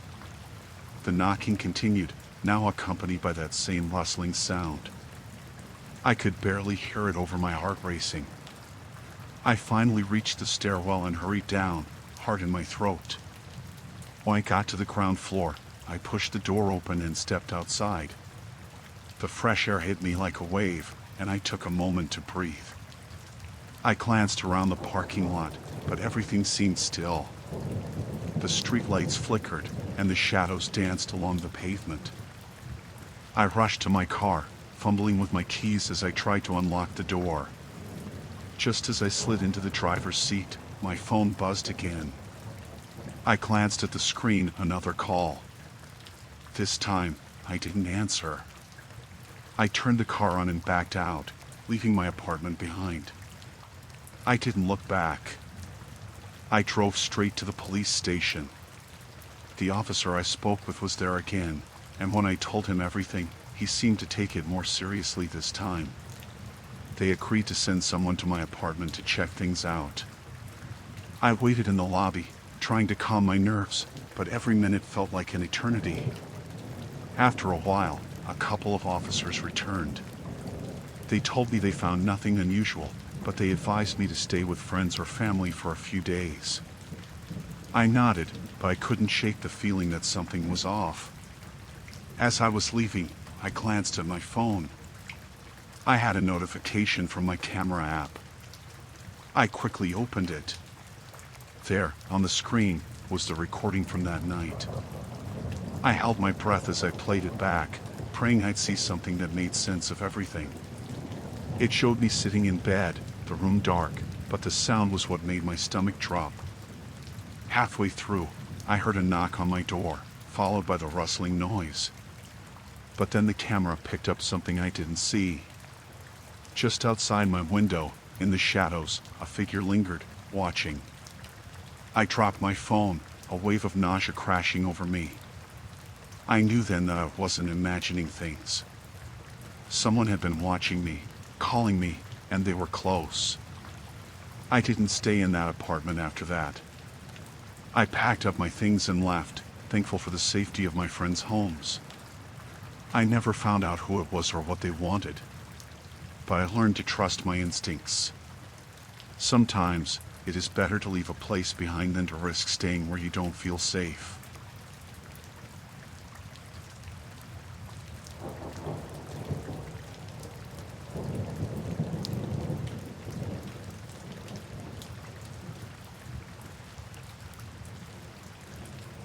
I first noticed the guy maybe 2-3 months ago. It was the same time every day. Late afternoon, just as the sun was starting to dip low enough to cast shadows. He'd walk past my house, heading down the street with his dog. It was this big, friendly-looking golden retriever, always wagging its tail, pulling him along like it couldn't wait to explore. The guy looked friendly enough too, just your average middle-aged guy. I figured he lived nearby, maybe a couple streets over. At first, I didn't think much of it. I'd see him on my front window while I was having a coffee or getting ready for dinner. He was always dressed the same: jeans, a baseball cap, and a windbreaker, no matter the weather. The dog, too, looked like it had the same collar, same leash, every day. They had a routine, I guess. People like routines. One day, he stopped out front while I was watering the front garden. The dog was sniffing around at the edge of my driveway, and the guy waved, gave me one of those friendly nods. I waved back. Nothing weird, right? The next few times I saw him, he'd wave or say something in passing. It wasn't until maybe the 5th or 6th time that he actually stopped to chat. It was small talk at first. He asked if I'd lived in the neighborhood long, if I had any pets. He told me the dog's name was Duke. I remember thinking he seemed like a nice enough guy, though I couldn't place where exactly in the neighborhood he lived. I didn't ask. People are always moving in and out of these old houses around here, so I figured he was new. As the weeks went on, he kept stopping to talk whenever I was outside. I didn't think much of it, really. He was just being friendly, and it wasn't like we were having long conversations. Sometimes he'd bring up stuff like the weather or complain about the city not fixing potholes fast enough. Just regular neighborly chit-chat. One evening, though, something felt off. It was a Friday, and I'd just come back from the grocery store. I was unloading my bags when I saw him walking by again, but this time, he didn't have Duke with him. I thought it was odd since he always had the dog. He noticed me and waved like usual, but when he came over to talk, he was acting different. He stood closer than he usually did, and his smile seemed forced, like he was trying too hard to be friendly. "Duke's at the vet," he said when I asked about the dog. But his voice had this strange edge to it, like he was nervous or something. I asked if everything was all right with the dog, and he just shrugged, then changed the subject quickly, asking about my weekend plans. I don't know why, but I got this weird feeling in my gut. You ever get that? Like something's off, but you can't quite put your finger on it? I didn't want to be rude, though, so I just made some excuse about needing to finish putting away my groceries and headed inside. When I glanced back through the window, he was still standing there at the end of my driveway, staring at my house. He stood there for a few seconds before finally walking off. That's when I started noticing little things that hadn't stood out before. Like how I never saw him walking anywhere except past my house. Or how, no matter what time I happened to be outside, he always seemed to show up within a few minutes. I hadn't really paid attention to it before, but now it felt deliberate. A few days passed, and I didn't see him again. I figured maybe I was just overthinking things. But then another week went by, and still nothing. No sign of him or the dog. I didn't even see him walking around the neighborhood anymore. It wasn't until a few nights later that things took a turn. I was taking the trash out, and it was already dark. As I was walking back to the house, I noticed something out of the corner of my eye. A light flickering in one of the old houses down the street. The house had been abandoned for months, maybe even a year, but there was a faint glow coming from one of the upstairs windows. I stopped in my tracks, squinting at the house. The light flickered a couple more times before going dark again. I shook my head, chalking it up to my imagination, or maybe squatters. It wasn't uncommon for people to break into those empty houses. Still, I couldn't shake the feeling that something was wrong. The next morning, I decided to go for a walk down the street, passing the old house. As I got closer, I noticed the door was slightly ajar. It had always been boarded up before. Curiosity got the better of me, so I stepped closer, peering inside. The place was trashed, like someone had been living there. Old newspapers were scattered across the floor, along with a couple of empty food containers. I was about to turn around when something caught my eye. A jacket draped over the back of a dusty chair. It was the same windbreaker the guy always wore. I felt a knot form in my stomach. My mind raced, trying to make sense of it. Why would he be living here? He always seemed like a normal guy, walking his dog every day. But the more I thought about it, the more things didn't add up. I had never seen him with anyone else, never saw him get into a car or leave from any of the nearby houses. I quickly left, trying to put distance between myself and that place. For the rest of the day, I couldn't stop thinking about it. It was like a puzzle with too many missing pieces. I wanted to believe it was just a coincidence, that maybe he'd left his jacket there for some reason. But deep down, I knew there was more to it. That night, I barely slept. I kept hearing noises outside, like footsteps on the pavement. Every time I looked out the window, though, there was nothing. Just the empty street and the occasional car driving by. I tried telling myself I was being paranoid. But then, just after midnight, I heard it. A soft knock at my back door. I froze. The knock came again, louder this time. I slowly got out of bed, my heart racing, and crept toward the door. I didn't turn on any lights, not wanting to let whoever was out there know I was awake. As I reached the kitchen, I could see the outline of a figure through the frosted glass. Someone was standing right outside. I held my breath, inching closer, trying to get a better look. Then the figure shifted, and I saw the familiar outline of the baseball cap and windbreaker. It was him. Panic surged through me. Why was he at my house? Why was he knocking on the back door in the middle of the night? I backed away from the door, my mind racing. I needed to do something, but I didn't want to confront him. What if he was dangerous? What if he'd been watching me this whole time, waiting for the right moment? The knocking stopped, and everything went quiet. I stood there, barely breathing, listening for any sign of movement. Minutes passed, and finally, I heard footsteps retreating down the driveway. I waited for what felt like hours before I dared to move. The next morning, I called the police. I told them about the guy, about how he'd been acting strange, and how I'd found his jacket in the abandoned house.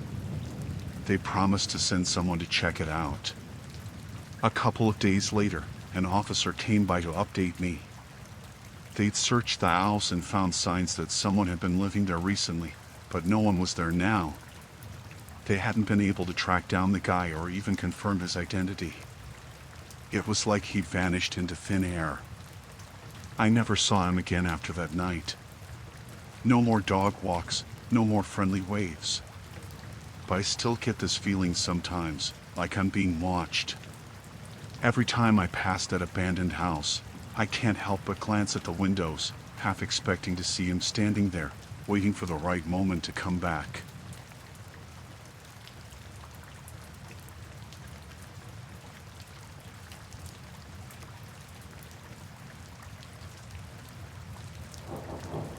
It had been a long night out with friends.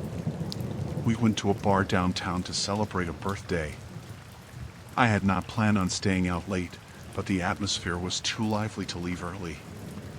I enjoyed the laughter and the music. By the time I decided to call it a night, I felt a mix of excitement and fatigue. My friends had already left, and I found myself alone on the sidewalk, swiping my phone to order a ride. The app connected me with a driver in just a few minutes. The car pulled up, and I climbed into the back seat, feeling a bit unsteady. The driver turned to greet me with a friendly smile. He looked to be in his mid-30s, clean-shaven, with short hair and a simple black jacket. "Where to?" he asked, his tone warm and inviting. "Just take me home, please," I replied, leaning back against the seat.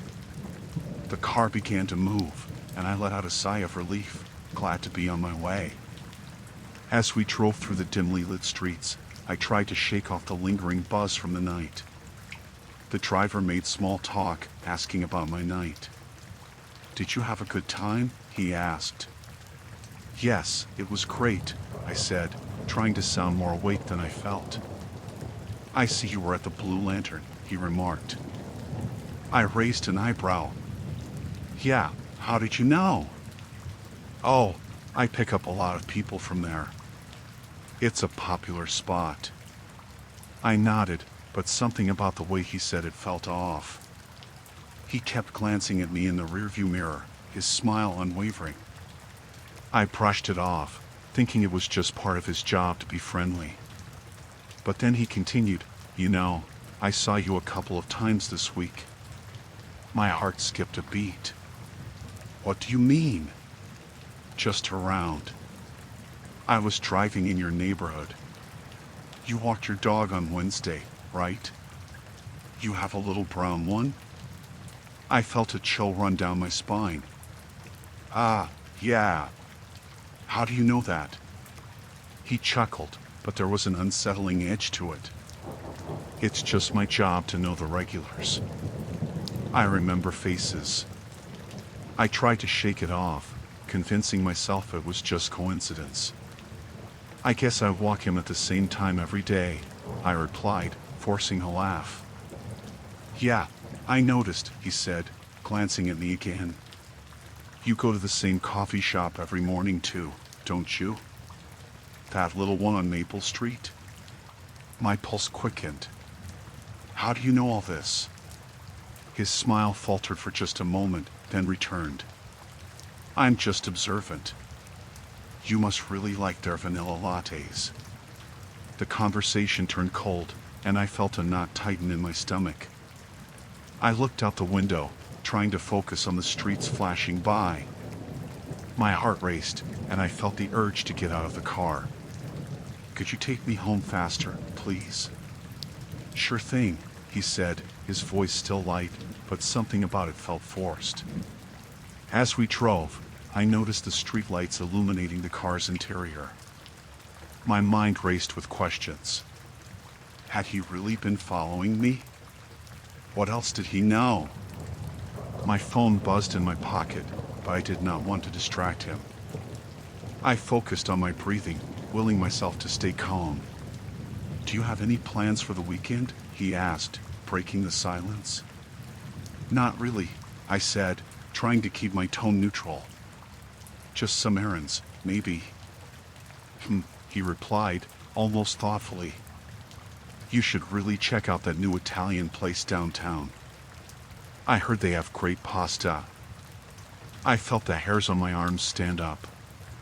Yeah, I might try it, I said, wishing I could just disappear into the back seat. You know, I've been meaning to try it too.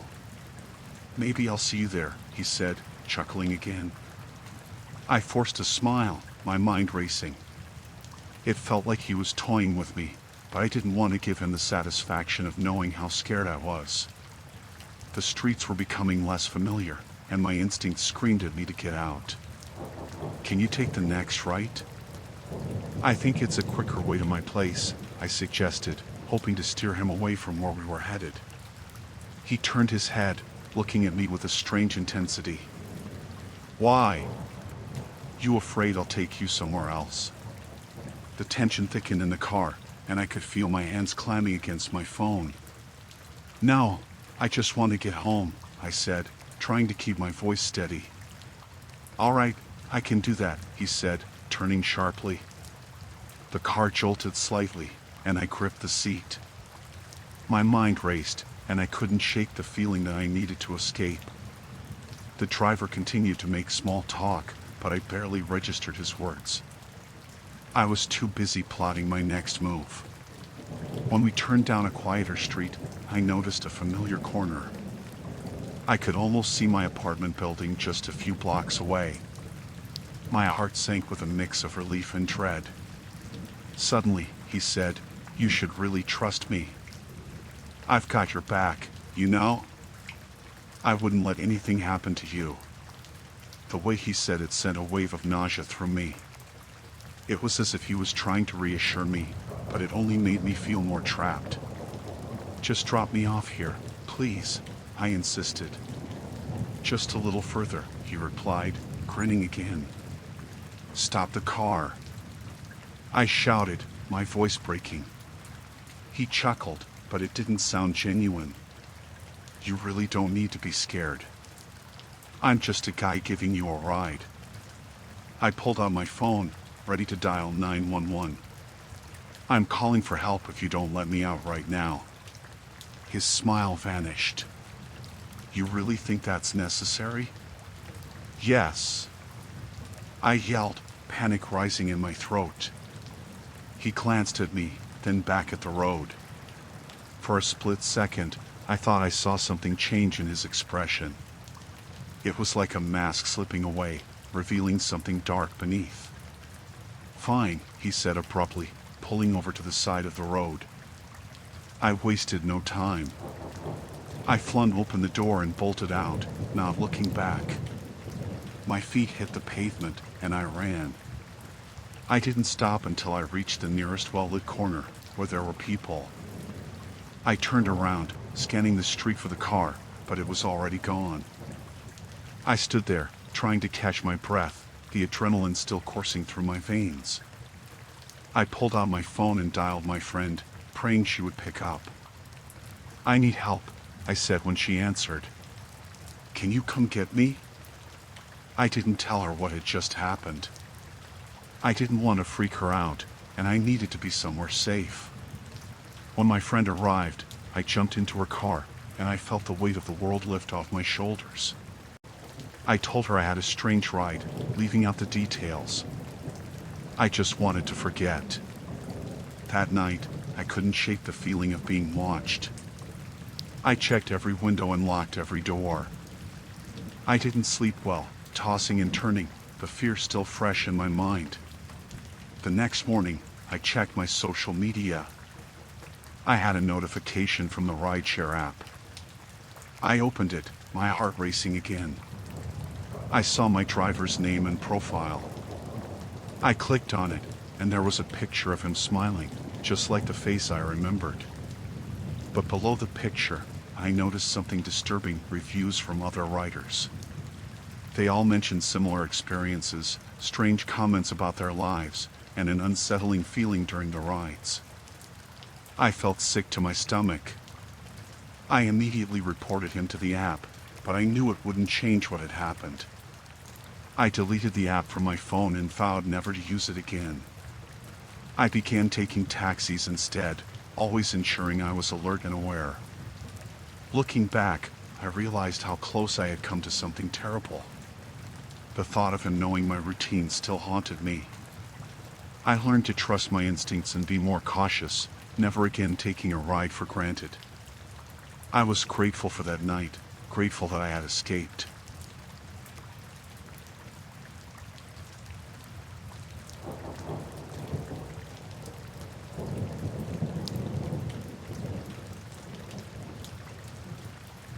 When I moved into the apartment, it wasn't anything fancy. Just a one-bedroom in an older building with creaky floors and windows that barely opened. But the rent was cheap, and it was my own space, so I didn't care. The place was fine, clean, decent size, close enough to work, and I was eager to start fresh. There was just one odd thing about it. One of the closets was locked. It was the smaller one in the bedroom, opposite the main one where I put my clothes. I didn't think much of it at first. The landlord had mentioned something about the previous tenant leaving some stuff behind, and he'd get around to clearing it out eventually. I figured it wasn't a big deal. I had plenty of space otherwise, and the locked closet wasn't in the way. Still, it was weird, right? Moving into a place where you didn't even have access to all of it. For the first couple of weeks, nothing strange happened. I settled into my new routine, got to know the neighborhood, met a few people in the building. I mostly kept to myself, but the neighbors seemed friendly enough. Every now and then, I'd glance at that closet, wondering what could be inside, but I shrugged it off. I figured the landlord would get around to it sooner or later. Then, one night, I woke up to a noise. It was late, maybe 2 or 3 in the morning. At first, I thought it was just the usual creaks and groans of the old building. I was half asleep, still groggy, but then I heard it again. A faint rustling sound, like something moving. I sat up in bed, listening. It was coming from the closet. I tried to tell myself it was nothing, probably just the building settling, or maybe a mouse in the walls. But the noise was persistent, this soft, steady shuffling, like something or someone was moving around inside. I got out of bed, heart pounding, and walked over to the closet door. I stood there for a moment, listening. It had gone quiet again. I told myself I was being ridiculous. There was no way anyone was in there. The door was locked, after all, and the landlord had the key. It was probably just my mind playing tricks on me. I went back to bed, but I barely slept. Every little sound made me jump, and I kept staring at that closet, waiting for something to happen. The next morning, I called the landlord. "Hey, I know it's not a big deal," I said, trying to keep my voice casual, "but could you come by and unlock that closet in my bedroom? I just want to check it out, make sure everything's fine." He hesitated for a second. Yeah, I can come by later this week. But like I said, there's just some old junk in there. Nothing to worry about. Still, I pressed. I'd feel better if I could just take a look. He agreed to stop by in a few days, but something in his voice felt off. Like he wasn't telling me everything. I tried to push the thought out of my mind, but that night, the noise started again. It was louder this time. More distinct. Like something was scraping against the inside of the door. I could hear a soft tapping, like fingers drumming against the wood. My skin crawled. I stood in front of the closet again, my hand on the doorknob. It was locked tight, just like before. I knocked on the door, feeling stupid as soon as I did it. But there was no response. Just that awful, scratching sound. I barely slept again that night. The next day, I went to a hardware store and bought a set of lock-picking tools. I wasn't sure what I was expecting, but I knew I couldn't wait for the landlord to come by anymore. Whatever was happening, I needed to figure it out now. That evening, I sat in front of the closet door with the tools spread out beside me. My hands were shaking as I fumbled with the lock. It wasn't as hard as I thought it would be, just a simple old lock that hadn't been touched in years. Within a few minutes, I heard the soft click of the mechanism releasing. I hesitated for a moment, my hand on the doorknob. Then I slowly opened the door. Inside, the closet was mostly empty, just a few old boxes stacked against the back wall. But something about the space felt wrong. The air inside was stale, like it hadn't been touched in ages, but there was this strange smell, damp, musty, like something rotting. I stepped inside, shining my phone's flashlight around, trying to see if there was anything unusual. That's when I noticed it. The back wall of the closet didn't seem right. It wasn't solid like the rest of the walls in the apartment. There was a small gap between the wall and the floor, just big enough to see through. I knelt down, peering closer. There was a hole. It was small, maybe the size of a quarter, but it went deep. I shone the flashlight inside, and my heart skipped a beat. Behind the wall, there was a small space. It wasn't part of the apartment, not really. It was more like a narrow crawl space that ran between the walls. And then, in the beam of the light, I saw it. A mattress. There was a filthy, stained mattress crammed into the crawl space, along with some old blankets and what looked like food wrappers scattered around. Someone had been living back there. Suddenly, the noises I'd been hearing made sense. The rustling, the tapping, it wasn't the building settling or an animal in the walls. It was someone. Someone had been in there the whole time, watching me through that tiny hole in the wall. My stomach turned, and I scrambled back out of the closet, slamming the door shut behind me. My mind was racing. How long had they been there? How much had they seen? I grabbed my phone and called the landlord, my hand shaking so badly I could barely dial the number. When he picked up, I could barely get the words out. There's someone in the walls, I stammered. I found a mattress. Someone's been living in there. The landlord went silent for a moment. Then, in a calm voice, he said, "I'll be there in 10 minutes. I hung up, pacing the apartment, glancing back at the closet every few seconds. I couldn't shake the feeling that whoever had been back there was still watching me, even though I'd shut the door. The air felt heavy, like the walls were closing in on me. True to his word, the landlord showed up in less than 10 minutes. He didn't say much when I opened the door, just nodded and headed straight for the closet. I watched as he knelt down, inspecting the hole. He didn't seem surprised by what he found. "I'll get this sealed up," he said finally, his voice calm. Too calm. Shouldn't have been like this in the first place. "That's it?" I asked, my voice shaking. Someone was living in there. watching me. He stood up, wiping his hands on his pants. "I'll take care of it," he repeated, his eyes not meeting mine. "Just leave it to me." I didn't sleep in the apartment that night. I couldn't. I packed a bag and went to stay at a friend's place, leaving the landlord to deal with whatever was going on in that closet. A few days later, I went back to the apartment to grab the rest of my things. The closet was sealed shut, just like the landlord had promised. But something about the place still felt wrong, like there was a shadow hanging over it. I didn't stay long. I moved out at the end of the month. I never found out who had been living in the walls, or how long they'd been there. The landlord never gave me any more details, and honestly, I didn't want to know. But sometimes, late at night, when I'm lying in bed, I think about that tiny hole in the wall. And I wonder how much of my life that person saw, how long they watched, waiting for the right moment to come out.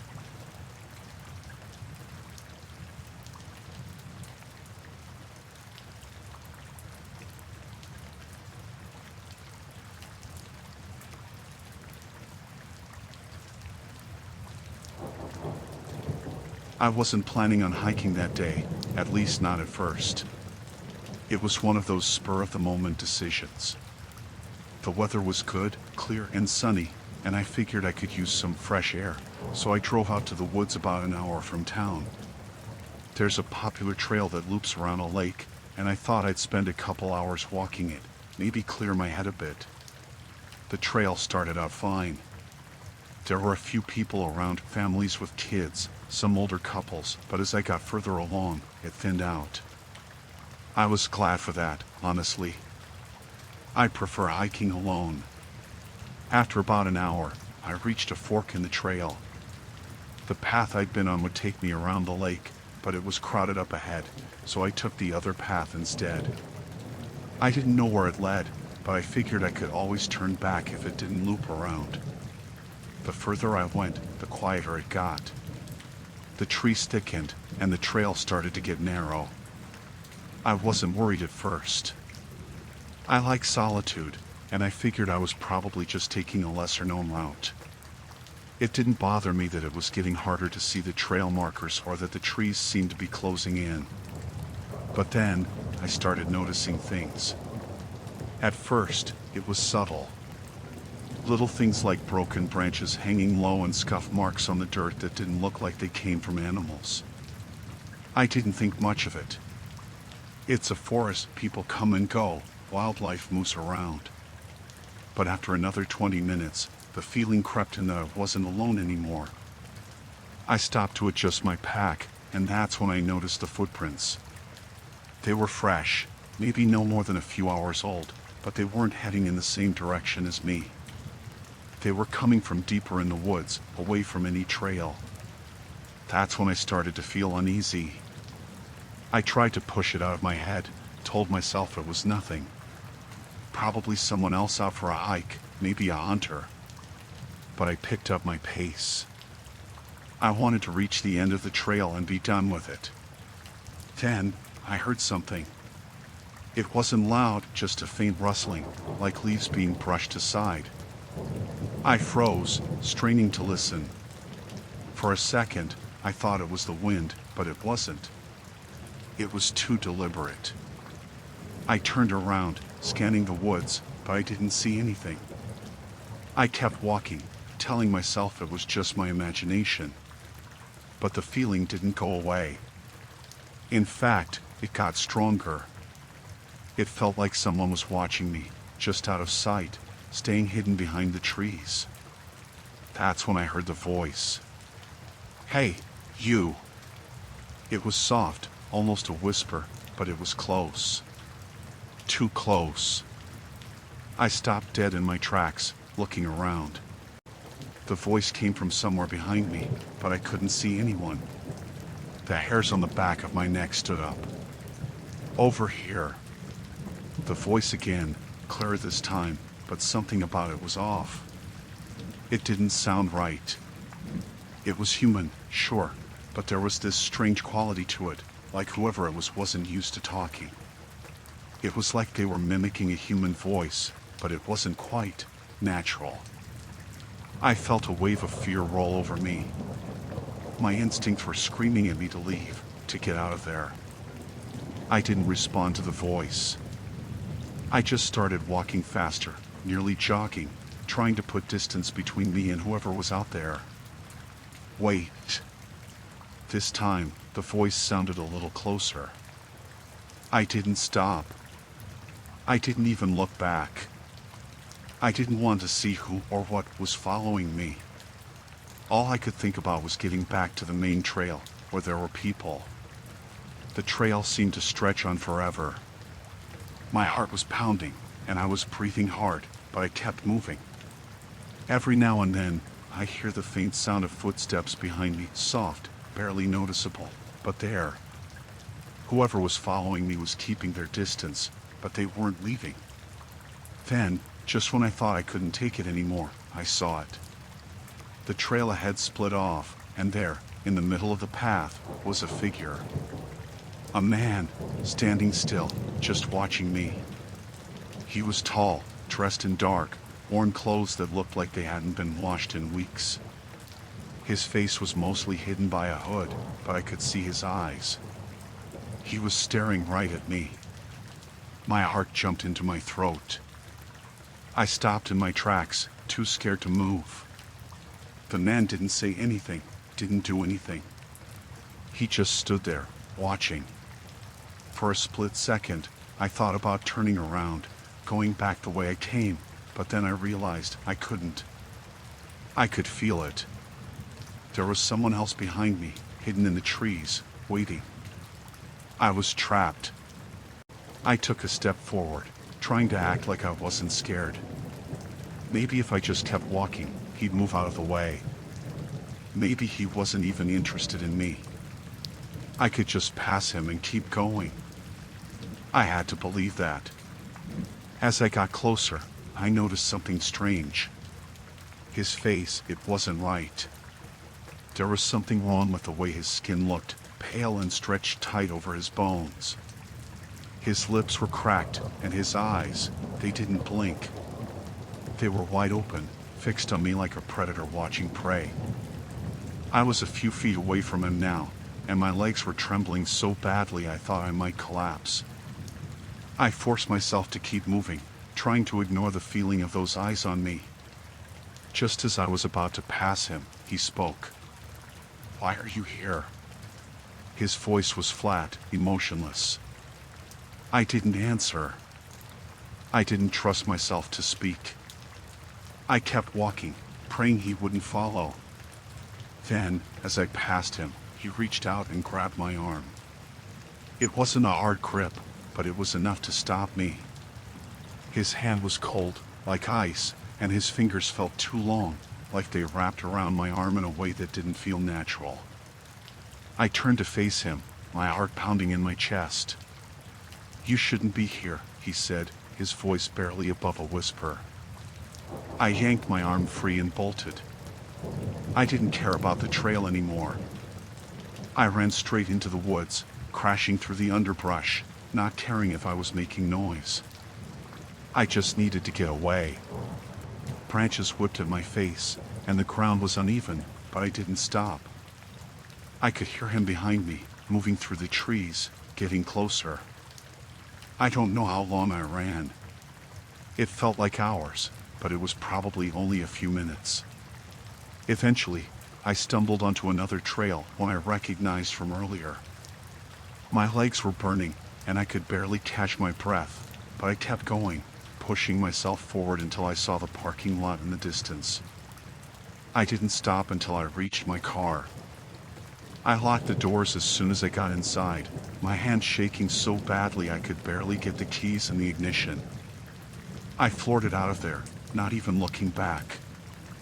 I don't know who that man was or what he wanted, but I know one thing for sure: I'm never going back to those woods again.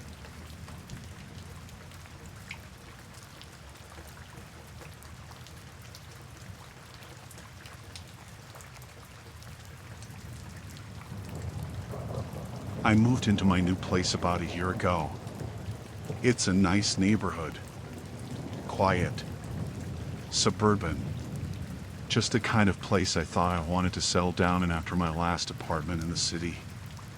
The houses are close enough together that you could wave to your neighbors, but far enough apart that you wouldn't be in each other's business all the time. Or so I thought. My neighbor, the guy next door, always seemed a little off. I didn't get much of a chance to talk to him when I first moved in. He'd give a short wave from across the yard, but that was about it. His name's Todd. Mid-40s, I guess. Lives alone. I didn't think much of it at first. I like keeping to myself too, so I figured maybe he was just one of those guys who likes his space. But after a few months, I started to notice things. Weird things. The first time I really paid attention was one night when I couldn't sleep. I was tossing and turning, and around 2 a.m., I got up to grab a glass of water. My kitchen window faces Todd's house, and from where I was standing, I could see his place pretty clearly. That's when I saw him. He was out in his yard, heading towards his basement door. It's one of those old, slanted doors that leads outside, separate from the rest of the house. He was carrying something, looked heavy, but I couldn't tell what it was from the distance. I figured maybe he was just doing some late-night organizing or something. It was weird, but not enough to set off any alarms. But then it kept happening. Almost every other night, around the same time, I'd see him heading into that basement with something in his hands. Sometimes it looked like bags. Sometimes boxes. And every time, it was late at night, when the whole neighborhood was asleep. I started watching more closely, even though I knew I shouldn't. I couldn't help it. The way he moved, quick and deliberate, it just didn't sit right with me. One night, I stayed up late on purpose, just to see if he'd go out again. Sure enough, around 1:45 a.m., I saw him. This time, though, he wasn't carrying anything. He just went down into the basement and didn't come back up for hours. I sat there in the dark, waiting, staring at the door. When he finally came back out, it was nearly sunrise, and he looked off. Sweaty, tired, like he'd been doing something strenuous down there. I told myself it was none of my business, but my curiosity was getting the better of me. A few days later, I was outside in my backyard, and I heard it. A loud thump coming from his basement. I froze. It was broad daylight, so I thought maybe he was doing some kind of construction project. But when I looked over, the basement doors were closed, and his car wasn't in the driveway. I didn't want to jump to conclusions, but something felt wrong. I decided to take a walk around the block to clear my head, but as I passed by his house, I couldn't resist glancing at those basement doors. They were padlocked from the outside. Why would you need to lock yourself in from the outside? That's when I started to feel a little uneasy. Maybe it was nothing, but maybe it wasn't. That night, I couldn't stop thinking about it. I kept picturing him in that basement, doing God knows what. My imagination was running wild, and I hated it, but I couldn't shake the feeling that something was off. Then, one night, I heard voices. It was late again, around 3 a.m. this time. I was lying in bed, trying to fall asleep when I heard this low murmur. At first, I thought it was the TV or maybe someone outside, but when I got up and looked out the window, I realized it was coming from Todd's basement. I couldn't make out what they were saying, but it was more than one person. I tried to convince myself it was just a couple of his friends over for a late-night hangout, but I couldn't see any extra cars parked out front. And I hadn't seen anyone go into his house. The next morning, I decided to check things out for myself. I know it sounds crazy, but I had to know what was going on. I told myself I'd just walk by, maybe peek over the fence, and if I didn't see anything, I'd drop it. But when I got close, I noticed something I hadn't seen before. His basement door was slightly open. Not much, but enough that I could see a crack of darkness inside. My heart was racing. I knew I shouldn't, but I couldn't stop myself. I crept closer, holding my breath, and gently pushed the door open a little more. It was dark down there. Too dark to see anything clearly, but the smell hit me first. A damp, musty odor mixed with something else, something metallic, like rust or blood. I don't know why, but the smell made my stomach turn. I couldn't bring myself to go any further, so I backed away, heart pounding, and quickly walked home. That night, I tried to tell myself I was imagining things. Maybe I'd overreacted. But then, around midnight, I heard it again, the sound of something heavy being dragged across the floor. It was faint, but it was there. I got up, looked out the window, and sure enough, Todd was out there again, heading into his basement with a large black bag slung over his shoulder. I knew something was wrong. I thought about calling the police, but what would I say? My neighbor's acting weird, and I think he's hiding something in his basement. They'd probably laugh me off the phone. But I couldn't just do nothing. The next day, I decided to confront him. I waited until I saw him outside, mowing his lawn, and casually walked over. I tried to keep my tone light, like I wasn't suspicious of anything. "Hey Todd," I said, "I've been hearing some noises at night, coming from your basement. Everything okay?" He stopped mowing, turned to look at me, and for a moment, I thought I saw something in his eyes. Something cold. But then he smiled with this big, friendly grin that didn't reach his eyes.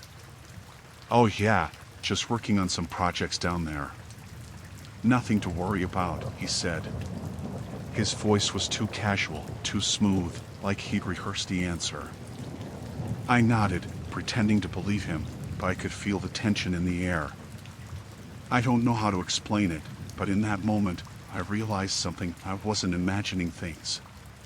He knew I was onto him, and he didn't like it. That night, I couldn't sleep. Every little sound made me jump. Around 2 a.m., I heard footsteps outside my window. My heart was pounding so hard I thought it might burst out of my chest. I slowly pulled back the curtain, and there he was. Todd.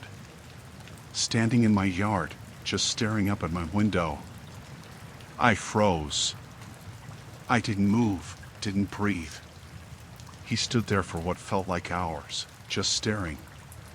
Then, without a word, he turned and walked back to his house. I locked every door, every window, and sat in my living room with a kitchen knife in my lap for the rest of the night. I didn't sleep. I couldn't. The next day, I called the police. I didn't care if they thought I was crazy. I told them everything about the noises, the basement, Todd standing in my yard. They sent someone out to talk to him, but they didn't find anything suspicious. Of course, they didn't. He probably cleaned up before they got there. I don't know what he's doing in that basement, but I'm not sticking around to find out. I've already started looking for a new place. I can't live next to him anymore, not after what I've seen.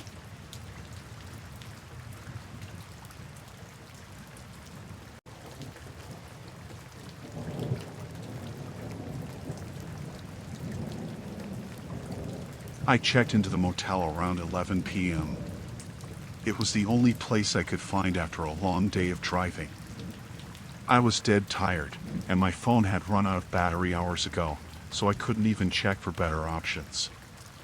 It was one of those motels that you could tell had seen better days, flickering neon sign, cracked parking lot, and an old man behind the counter who didn't say much when he handed me the key. I didn't care. All I needed was a bed to crash in for the night. Room 12, second floor. The stairs creaked as I climbed them, and the hallway smelled faintly of mildew. My room was at the end, and when I unlocked the door, I was greeted by the sight of a small, dimly lit space. Just a bed, a dresser with a TV that looked like it hadn't been used in a decade, and a tiny bathroom with chipped tiles. I set my duffel bag down on the chair and kicked off my shoes. The bed looked like it had been slept in 1,000 times, but I was too tired to care. I lay down, staring at the cracked ceiling for a minute, trying to relax. The walls were thin, and I could hear someone walking around in the room next to me. It was faint, but the occasional thud and scrape made it clear someone was in there. About 20 minutes later, just as I was starting to drift off, there was a knock at the door. I jumped a little. It was quiet out, almost dead silent except for the hum of the air conditioning unit. The knock came again, a little louder this time. I hesitated for a second, then got up and walked to the door. There wasn't a peephole, which should have been my first warning sign. I pressed my ear to the door and called out, "Yeah? Who is it?" A man's voice replied, "Hey, I think there's been a mistake. I was given the key to this room. Can you open up for a second?" I frowned. That didn't make sense. The guy at the front desk hadn't mentioned any mix-up, and I definitely had the key. I don't think so, man. I checked in just a little while ago," I said. There was a pause on the other side, and then the man's voice came back, sounding a bit more urgent. "Look, they gave me this room. I need to get in. Just open the door, and we'll figure it out." Something felt off. I couldn't explain it, but my gut told me not to open the door. It was late, and the way the guy sounded too insistent, too pushy, it just didn't sit right with me. "Sorry, man," I said, stepping back from the door. "You should go talk to the front desk." Another pause. This time, the silence felt heavy, like the guy was thinking something over. Then, the knocking started again, but harder. Rapid. Almost frantic. "Open the door," the guy demanded, his voice lower now, angrier. "I know you're in there. Just open the damn door." I felt my pulse quicken. I glanced around the room, as if there was something I could do, some way to block the door in case he tried to break in. The lock wasn't much, a flimsy deadbolt that didn't look like it could hold up to a good shove. The knocking continued, louder and faster, turning into banging. "Open up. I know you can hear me. You have my room." I backed away from the door, heart racing. This wasn't just a mistake with the room. Something was seriously wrong. "I'm calling the front desk," I yelled, though I didn't actually know if I could. My phone was still dead, and there wasn't a phone in the room. I could hear him breathing heavily through the door, and the banging got even louder. Then, the doorknob rattled, and I heard him twisting it, trying to force it open. "Let me in." His voice was almost a growl now, filled with anger. I grabbed the dresser and shoved it in front of the door. It wasn't much, but it was the only thing I could think to do. My mind was racing, trying to figure out what the hell was happening. Why was this guy so desperate to get in? The banging stopped suddenly, and everything went quiet. I stood there, staring at the door, my breath coming in short gasps. The silence was worse somehow, like the calm before a storm. I couldn't hear anything, no footsteps, no movement, just the dull hum of the air conditioner and the pounding of my heart. Then, I heard the voice again, right on the other side of the door, so close I could almost feel it. "I'm not leaving," he said, his tone flat and cold. "I'll wait all night if I have to." I backed up against the far wall, staring at the door like it was going to burst open at any second. I didn't know what to do. I felt trapped. It was just me and that thin, cheap door between us. Minutes passed, but it felt like hours. I could hear him out there, pacing, muttering something under his breath. I strained to listen, but I couldn't make out what he was saying. The air felt thick, heavy with tension. Then, out of nowhere, I heard footsteps, someone else coming up the stairs. The guy outside the door stopped pacing. The footsteps got closer, and I held my breath, listening. "Hey!" It was a new voice, sharp and commanding. "What the hell are you doing?" There was a scuffle outside, the sound of shuffling feet, and then I heard the other guy's voice, the one who had been banging on my door, mumbling something. The second man, the one with the commanding voice, cut him off. "Get out of here," he said. "Go on. Leave." I pressed my ear to the door again, trying to hear what was going on. After a few tense moments, I heard the footsteps retreating, growing fainter as they moved down the hall. I waited, my heart pounding, unsure of what to do. Was it over? Should I open the door? Just as I was debating with myself, there was a knock again, this time softer. "Hey, it's the manager," the voice said. "It's okay now. That guy's gone." I didn't move at first. I wasn't sure if I could trust it, but then he knocked again, more gently this time. "I know you're freaked out, but he's gone. I just saw him leave. You're safe now." Slowly, cautiously, I pushed the dresser aside and unlocked the door. I opened it just a crack, enough to see the old man from the front desk standing there, his hands up in a calming gesture. "You all right?" he asked, his voice calm but tired, like he'd dealt with this kind of thing before. I nodded, swallowing hard. "Who was that guy?" The manager shook his head. "Some crazy. I've had trouble with him before. Tries to scare the guests, maybe get a little money out of them. Don't worry. He won't be back." I didn't know if I believed him, but I didn't argue. I just wanted the night to be over. The manager stayed for a few minutes, making sure I was okay. He offered to move me to another room, but I declined. I didn't want to stay any longer than I had to. I told him I'd be leaving first thing in the morning. When he left, I locked the door again and shoved the dresser back in front of it. I sat on the bed, staring at the door, listening for any sound, any sign that the guy might come back. But the rest of the night was quiet. I barely slept. As soon as the sun came up, I grabbed my things, checked out, and got back on the road. I don't know what that guy wanted, and I don't care to find out. I've stayed in a lot of motels before, but after that night, I'm a lot more careful about where I stop.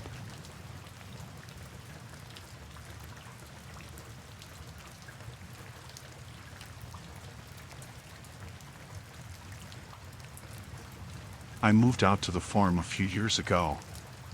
It's quiet out here, nothing but fields and trees for miles. I like that about it, no neighbors too close, no city noises, just me and the land.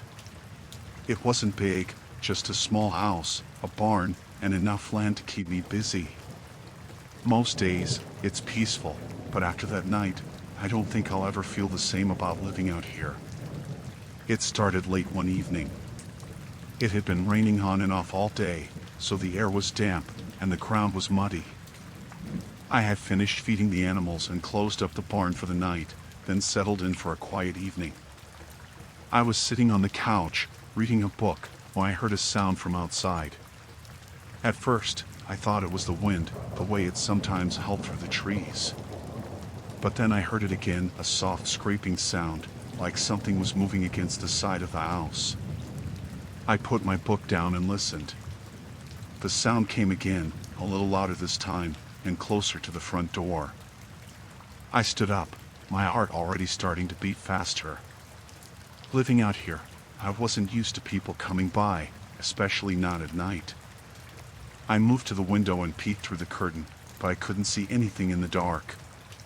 The scraping sound came again, and this time it was followed by a soft knock on the door. I froze, listening. It wasn't a normal knock, it was slow, deliberate, like whoever was out there was taking their time. I stepped back from the window and tried to think. Who would be out here at this hour? Maybe someone had broken down on the road, or maybe it was just a lost traveler. But something about the way the knock sounded, it didn't feel right. I didn't have a peephole, so I moved to the side of the door, staying out of view. "Who is it?" I called out, trying to keep my voice steady. There was a pause, and then a man's voice, called back. "I need some help. My car broke down. Can you let me in?" His tone was off. It didn't sound urgent or scared, like you'd expect from someone stranded in the middle of nowhere at night. He sounded calm. Too calm. "I can call someone for you," I said, keeping my distance from the door. There was another pause, and then he knocked again, a little harder this time. "No need for that. Just let me in, please. It's cold out here." I didn't respond right away. Something felt wrong. I hadn't heard a car pull up, and there weren't any lights from the road. I knew the sound of my driveway when someone drove on it. The gravel crunches loud enough to hear from inside, but I hadn't heard anything like that. "I'll call someone for you," I repeated, backing further away from the door. Suddenly, the knocking stopped, and there was silence. I stood there, heart pounding, waiting for him to say something, but the silence stretched on. I couldn't hear any footsteps walking away, just a steady patter of rain on the roof.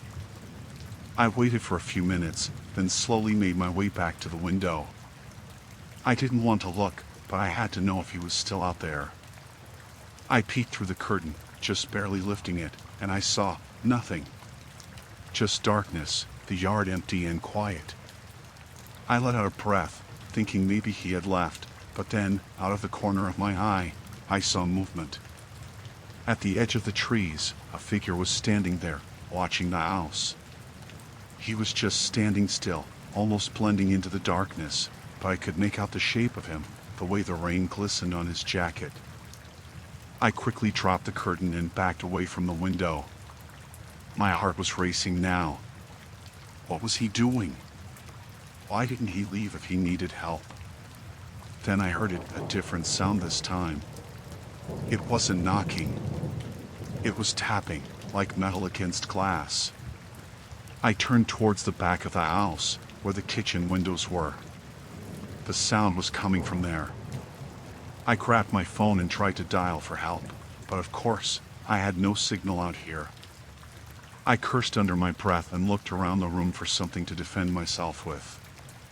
There wasn't much: a fireplace poker, a heavy lamp.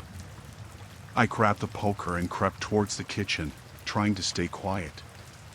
The tapping continued, steady and deliberate. When I got to the kitchen, I stood against the wall, out of sight, and listened. "I know you're in there," the man's voice said from outside the window. He was closer now, right up against the house. "Come on out. I just want to talk." My skin crawled. I didn't respond.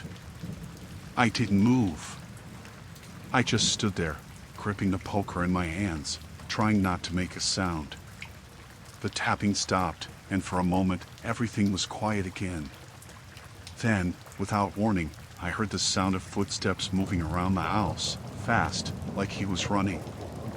They circled around to the front, then back to the side, then to the back again. It was like he was looking for a way in, testing the doors and windows. I couldn't take it anymore. I rushed to the front door, checking the lock, making sure everything was secure. Then I did the same with the back door and the windows.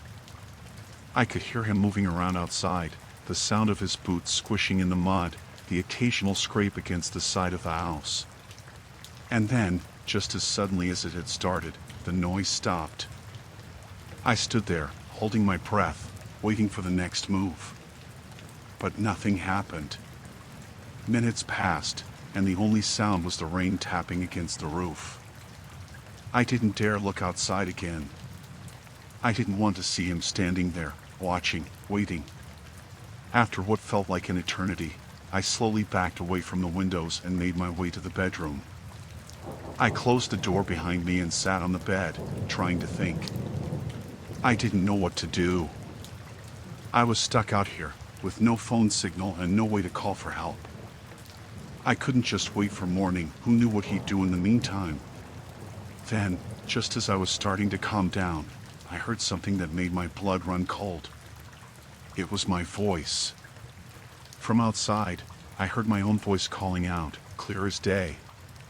Help. Please, someone help me. I froze, my mind racing. How was that possible? It was like a recording, playing over and over, the same words, the same tone. Help. Please, someone help me. I crept back to the window, heart pounding in my chest. I didn't want to look, but I had to know what was going on. Slowly, I lifted the curtain just a crack and peered out into the darkness. There, standing in the middle of the yard, was the man. He was holding something in his hand, a small device, like a speaker, and from it, I could hear my own voice, distorted and eerie, repeating the same words over and over. Help. Please, someone help me. He stood there, staring up at the house, holding the device up like he was offering it to me, like he wanted me to come outside and take it from him. I backed away from the window, heart hammering in my chest. He was trying to lure me out. He thought if I heard my own voice, I'd come running, thinking someone was in trouble. I didn't move. I didn't make a sound. I just stood there, waiting, hoping he would give up and leave. But he didn't.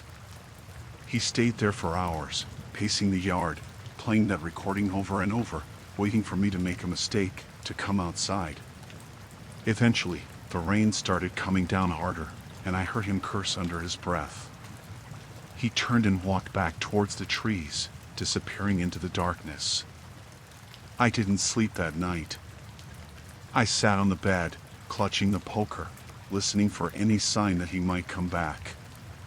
By the time morning came, I was a wreck.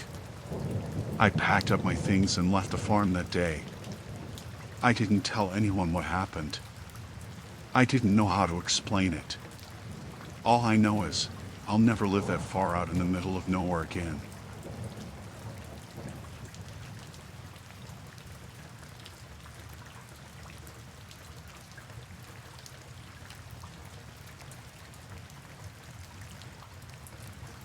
I was out for a hike one Saturday afternoon. I liked being out in the woods, away from all the noise and people, just walking along the trails. There's this spot I go to sometimes, a bit off the beaten path. It's a few miles into the forest. No one really goes that far, but that's what I like about it. You can hear the wind in the trees, the birds, everything feels so quiet. I'd been walking for maybe an hour when I saw something ahead on the trail. At first, I couldn't make out what it was, but as I got closer, I realized it was a kid, standing there, looking lost. They were small, probably around 8 or 9, wearing this red jacket that looked a little too big for them. They had their back to me, facing deeper into the woods. I stopped a few feet away and called out, "Hey, are you okay?" The kid didn't answer right away, just stood there, almost like they didn't hear me.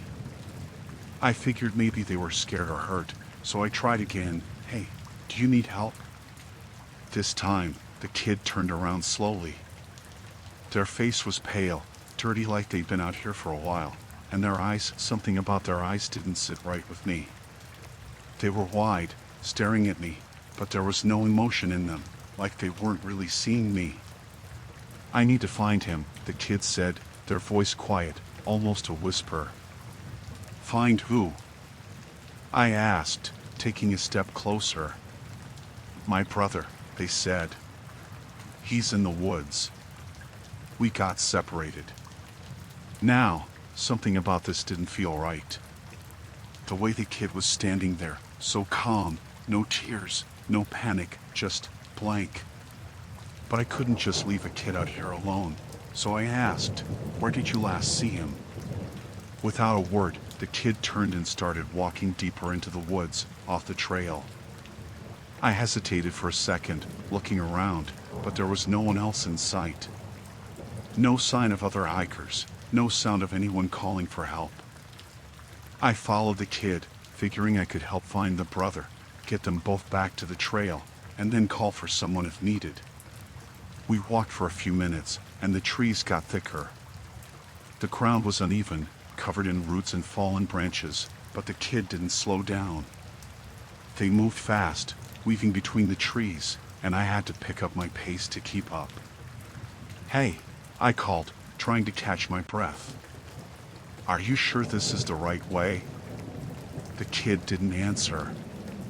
They just kept moving deeper into the woods until the trail behind us was gone. I was starting to get this tight feeling in my chest, like something was wrong, but I didn't want to leave the kid out here alone. After a while, we came to this small clearing. The trees opened up a bit, and the light from the late afternoon sun was shining through, but it felt strange. Like the air had gotten heavier, colder. The kid stopped in the middle of the clearing and turned to face me. "We have to go farther," they said, their voice still that strange, flat tone. I looked around, feeling more and more uneasy. "How much farther?" I asked, trying to sound calm, but I was starting to get worried. We were way off the trail now, and I had no idea where we were. The kid didn't answer. They just stood there, staring at me with those wide, empty eyes. "I think we should head back," I said, taking a step toward them. "We can call someone to help find your brother." The kid blinked slowly, then tilted their head to the side, like they were thinking about it. "He's close," they said. "You have to come with me." Something in the way they said it sent a chill down my spine. I glanced around again, hoping to see some sign of the trail, but everything looked the same, just trees and more trees, stretching out in every direction. "I don't think we should go any farther," I said, my voice a little firmer this time. "Let's go back, okay?" The kid didn't move. They just stood there, staring at me, and for the first time, I noticed how still they were. No fidgeting, no shuffling of their feet, just perfectly still. Then they smiled. It wasn't a normal smile. It was slow, too slow, like they were trying to mimic a smile but didn't quite know how. The corners of their mouth pulled up, showing too many teeth, and that tight feeling in my chest turned into full-blown panic. "I don't want to go back," the kid said, their voice suddenly colder, sharper. "You need to come with me." I took a step back, my heart racing now. "No, we're going back," I said, trying to keep my voice steady. I turned around, ready to head back the way we came, but when I looked, the path we'd taken was gone. The trees looked different, closer together, like they'd shifted while I wasn't looking. I spun around to face the kid again, but they were gone. Panic hit me like a punch in the gut. I called out, "Hey, where are you?" But there was no answer. I started walking back the way I thought we'd come from, but every direction looked the same. The trees, the undergrowth, everything was blending together, and I couldn't find any sign of the path. That's when I heard it. A voice from somewhere behind me. "You can't leave." I spun around, but there was no one there. The kid was gone, the clearing was empty, but the voice, it sounded like the kid's voice, only wrong. It was too low, too deep, like it was coming from everywhere at once. "You have to stay." My heart was pounding in my chest. I didn't care about finding the kid anymore, I just wanted to get out of there. I started running, crashing through the underbrush, trying to find any sign of the trail. Branches whipped in my face, my feet slipped on the wet leaves, but I didn't stop. I could still hear the voice, closer now, following me. "You're not going anywhere." I ran faster, my breath coming in ragged gasps. The trees seemed to close in around me, the shadows growing longer as the sun started to dip below the horizon. I kept running, not looking back, just focusing on getting out. Then, out of nowhere, I tripped. My foot caught on a root, and I went down hard, my knee slamming into the ground. Pain shot through my leg, but I didn't have time to think about it. I scrambled to my feet, looking around, but everything was spinning. I couldn't tell which way I'd come from, couldn't hear anything but the blood rushing in my ears. For a moment, I thought I was alone. But then I heard it again, that voice, whispering from somewhere in the trees. "You're mine now." I couldn't take it anymore. I ran, limping through the woods, barely able to see where I was going. I didn't care. I just needed to get out, needed to find the trail, needed to get away from whatever was out there with me. And then, just as suddenly as it had started, the trees opened up. I stumbled out onto the trail, gasping for breath, my legs shaking beneath me. I looked around, trying to get my bearings, but all I could see was the path stretching out in front of me, leading back towards the parking lot. I didn't stop running until I reached my car. When I got there, I slammed the door shut and locked it, my hands shaking so badly I could barely get the key into the ignition. I drove out of there as fast as I could, not looking back, not caring about anything except getting as far away from those woods as possible. I don't know what I saw that day. I don't know who that kid was, or what they wanted. All I know is, I'm never going back into those woods again.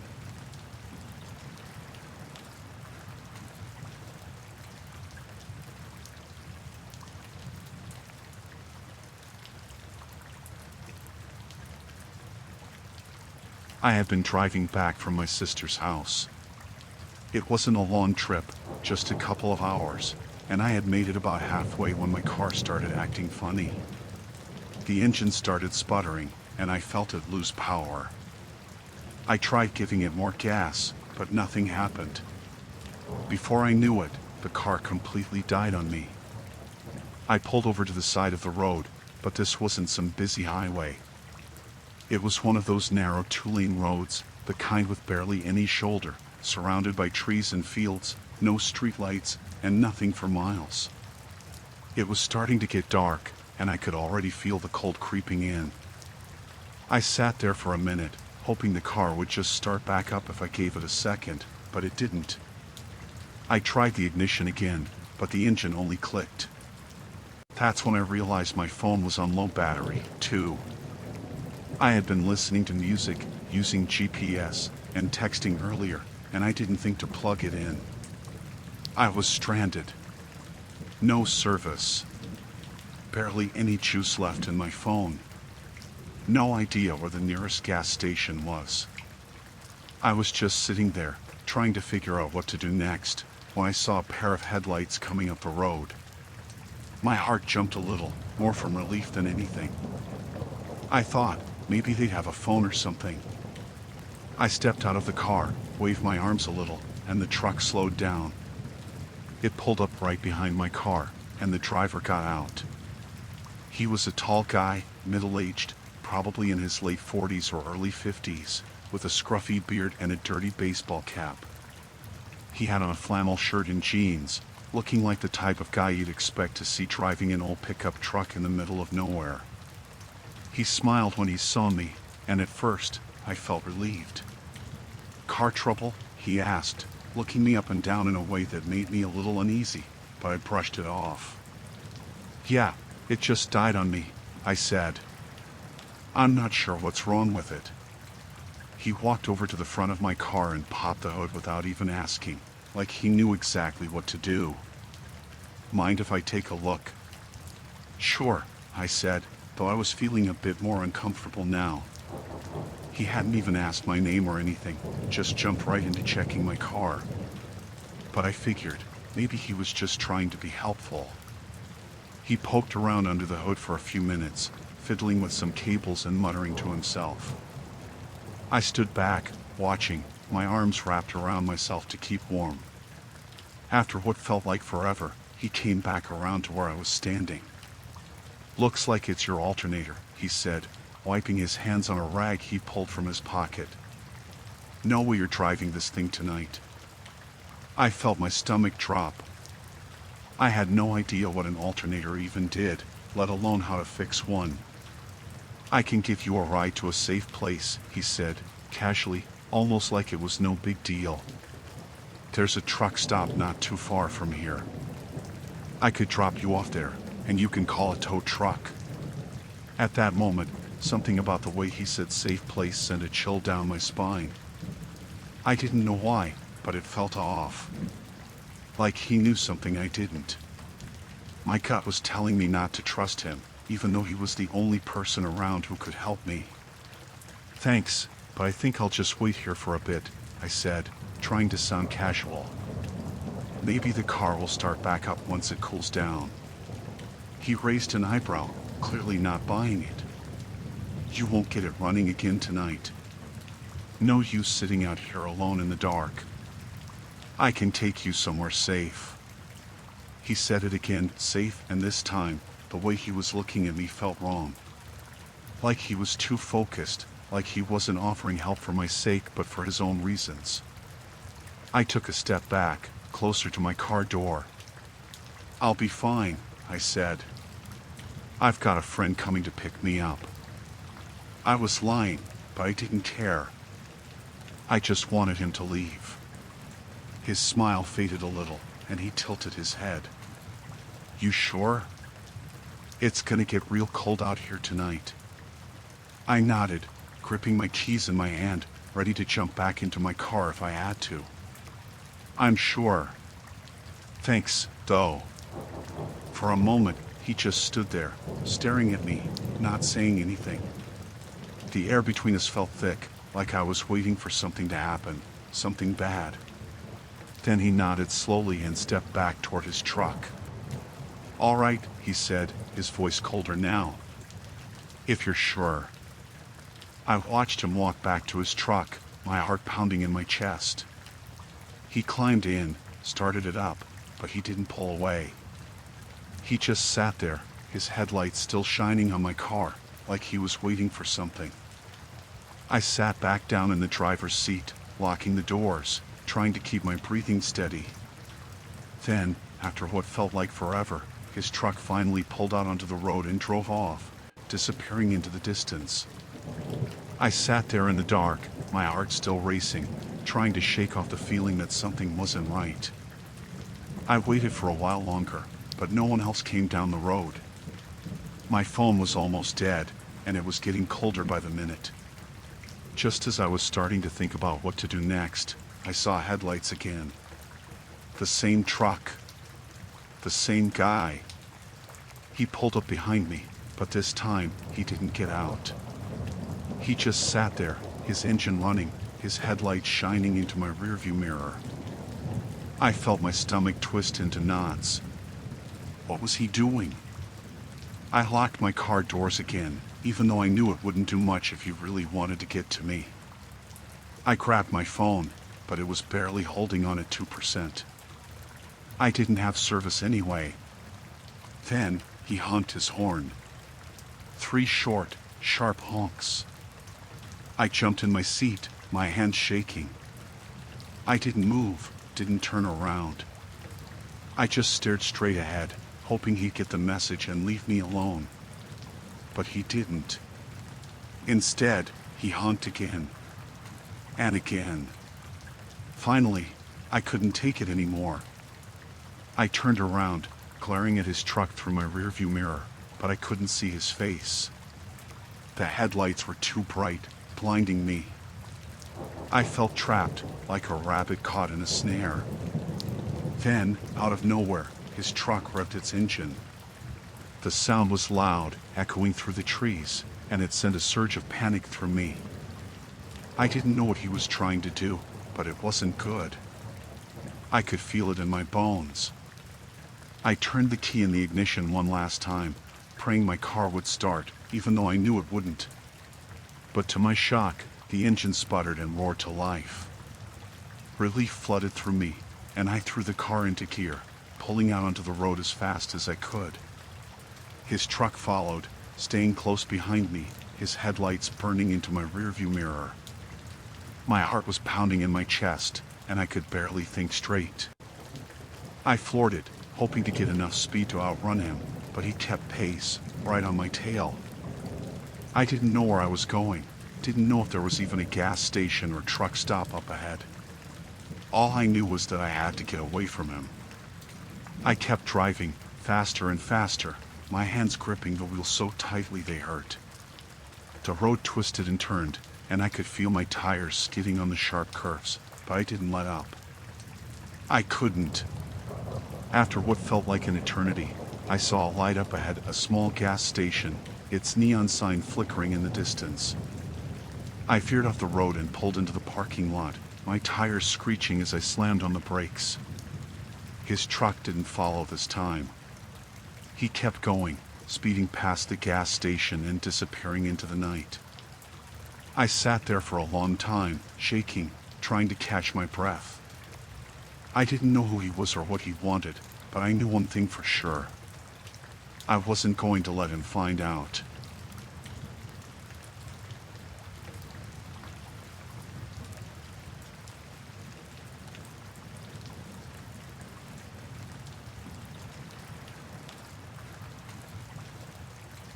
When I moved into my new apartment, I thought it was perfect. It was small, but that was fine since I lived alone. The building was old, but it had a charm to it, creaky floors, old-fashioned windows with heavy curtains, and a lot of character. The landlord, Mr. Feldman, was this older guy, probably in his 60s, who lived in the apartment next door. He seemed friendly enough, maybe too friendly. But at first, I just thought he was being nice. He helped me carry a few boxes inside when I moved in, even offered to fix a leaky faucet that I hadn't even noticed yet. He told me, if you need anything at all, don't hesitate to ask. I'm just right next door, always here, always happy to help. I appreciated it at the time, thought it was kind of him to be so welcoming.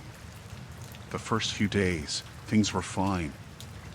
I spent most of my time unpacking, getting settled, and exploring the neighborhood. But then, about a week in, I noticed Mr. Feldman would show up at my door randomly. He'd knock, saying he was just checking in. Once, he said he thought he heard a noise coming from my apartment, like something had fallen, and he wanted to make sure everything was okay. I thought it was a bit odd, but maybe he was just being cautious. Then he started making excuses to come by more often. One evening, I was watching TV, and he knocked, saying the lights in the hallway flickered, and he wanted to check if my power was working fine. It was. Another time, he showed up with a bag of groceries, saying he bought too much and thought I could use some. It felt unnecessary, but I didn't want to seem ungrateful, so I took them. It wasn't until a few weeks later that I started getting really uncomfortable. I'd been out all day running errands, and when I came back, things in my apartment felt different. Not in a big way, but enough to notice. The pillows on my couch weren't where I left them. My bathroom towels were folded in a way I didn't remember folding them. Little things that made me second-guess myself. Maybe I was just imagining it. Maybe I was tired. But it kept happening. One day, I came home, and my front door was unlocked. I was sure I had locked it before I left, but there it was, just slightly open. I felt a pit form in my stomach as I pushed the door open slowly, half expecting someone to be inside. The apartment looked the same as always, but that uneasy feeling was back.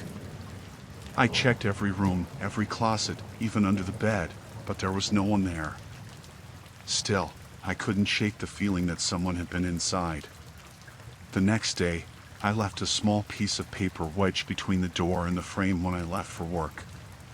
It was a tiny thing, just something I'd notice if the door was open while I was gone. When I came back, the paper was on the floor. The door had definitely been opened. That was when I realized I wasn't imagining things. Someone had been coming into my apartment. I immediately thought of Mr. Feldman. He was the only person with a key, as far as I knew. My hands were shaking when I went next door and knocked on his door. He answered almost immediately, like he had been waiting. "Mr. Feldman, have you been in my apartment?" I asked, trying to keep my voice steady, but my heart was racing. He didn't look surprised. In fact, he smiled, like he had been caught in some harmless joke. "Well, I did check on the place a couple of times while you were out," he said, like it was the most normal thing in the world. "You know, just making sure everything's in order. You never know, with these old buildings." My blood ran cold. "You can't just let yourself in without telling me," I said, my voice rising. "That's not okay." His smile faded, and he stared at me for a long moment, like he was trying to decide how to respond. Finally, he shrugged. "It's my building. I'm just looking out for you. You're new here, living alone. I just want to make sure you're safe."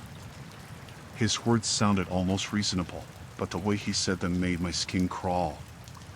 He wasn't apologizing. He didn't even seem to think he had done anything wrong. I told him it wasn't acceptable, that he needed to give me notice if he ever had to come into the apartment for any reason. He nodded, but there was something in his eyes that unsettled me, like he was humoring me, not actually listening. I didn't sleep much that night. Every creak in the old building made me jump, and I kept thinking about how easy it had been for him to just let himself in whenever he wanted. What if he was still coming in when I wasn't there? What if he had been inside while I was asleep? The next morning, I went to a hardware store and bought a new lock for my door. It wasn't much, just one of those simple deadbolts you can install yourself. I spent the afternoon putting it on, feeling a bit better once it was done. At least now, he wouldn't be able to just stroll in whenever he felt like it. That evening, there was another knock at my door. I opened it cautiously, and sure enough, there was Mr. Feldman, standing there with that same too friendly smile. "I noticed you put a new lock on the door," he said. "You know, that's not really allowed without the landlord's permission." I stared at him, not sure what to say. He was right, technically, but there was no way I was taking it off. Not after what he had admitted to. "I'll take it off when I move out," I said, my voice firm. "But I'm not taking it off while I'm living here." For a moment, he just stood there, staring at me again, that unsettling look in his eyes. Then, without another word, he turned and walked back to his apartment. After that, things got worse. I started hearing noises at night, footsteps in the hallway, the sound of something scraping against my door, like someone was testing it, trying to see if the new lock would hold. I'd lie in bed, staring at the door, holding my breath, waiting for it to stop. One night, I woke up to the sound of my doorknob rattling. I shot up in bed, my heart pounding. Someone was trying to get in. I grabbed my phone and tiptoed to the door, my hand shaking as I pressed my ear against it. The rattling stopped, and I heard footsteps moving away, back down the hall toward Mr. Feldman's apartment. I didn't sleep at all after that. The next morning, I called a locksmith and had them install a chain lock on the inside of the door. At least now I'd have some extra protection if he tried to force his way in. A few days later, I was out grocery shopping when I ran into one of my neighbors, a woman in her late 40s who lived in the apartment below mine. We started chatting, and I mentioned Mr. Feldman, trying to be casual about it. She gave me a strange look. "Has he been bothering you?" she asked, her voice low. I nodded, feeling a knot form in my stomach. "He's been coming into my apartment when I'm not there." Her face paled, and she glanced around nervously, like she didn't want anyone to overhear. "He's done that before. To other tenants.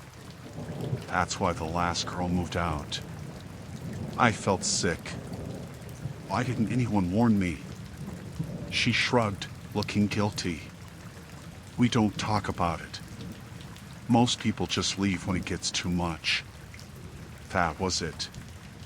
I decided right then and there that I couldn't stay. I packed up my things that night, as quietly as I could, and called a friend to help me move the next morning. I didn't tell Mr. Feldman I was leaving. I didn't even give him a hint. The last thing I remember is seeing him standing in his doorway as I carried the last box out.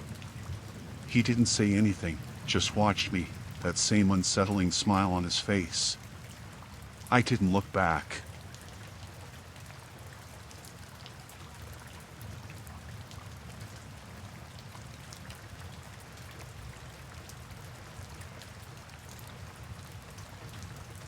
It all started about 6 months ago. I just started going to the gym again after taking a long break. I figured it was time to get back in shape, and since my work schedule had settled down a bit, I didn't have any more excuses.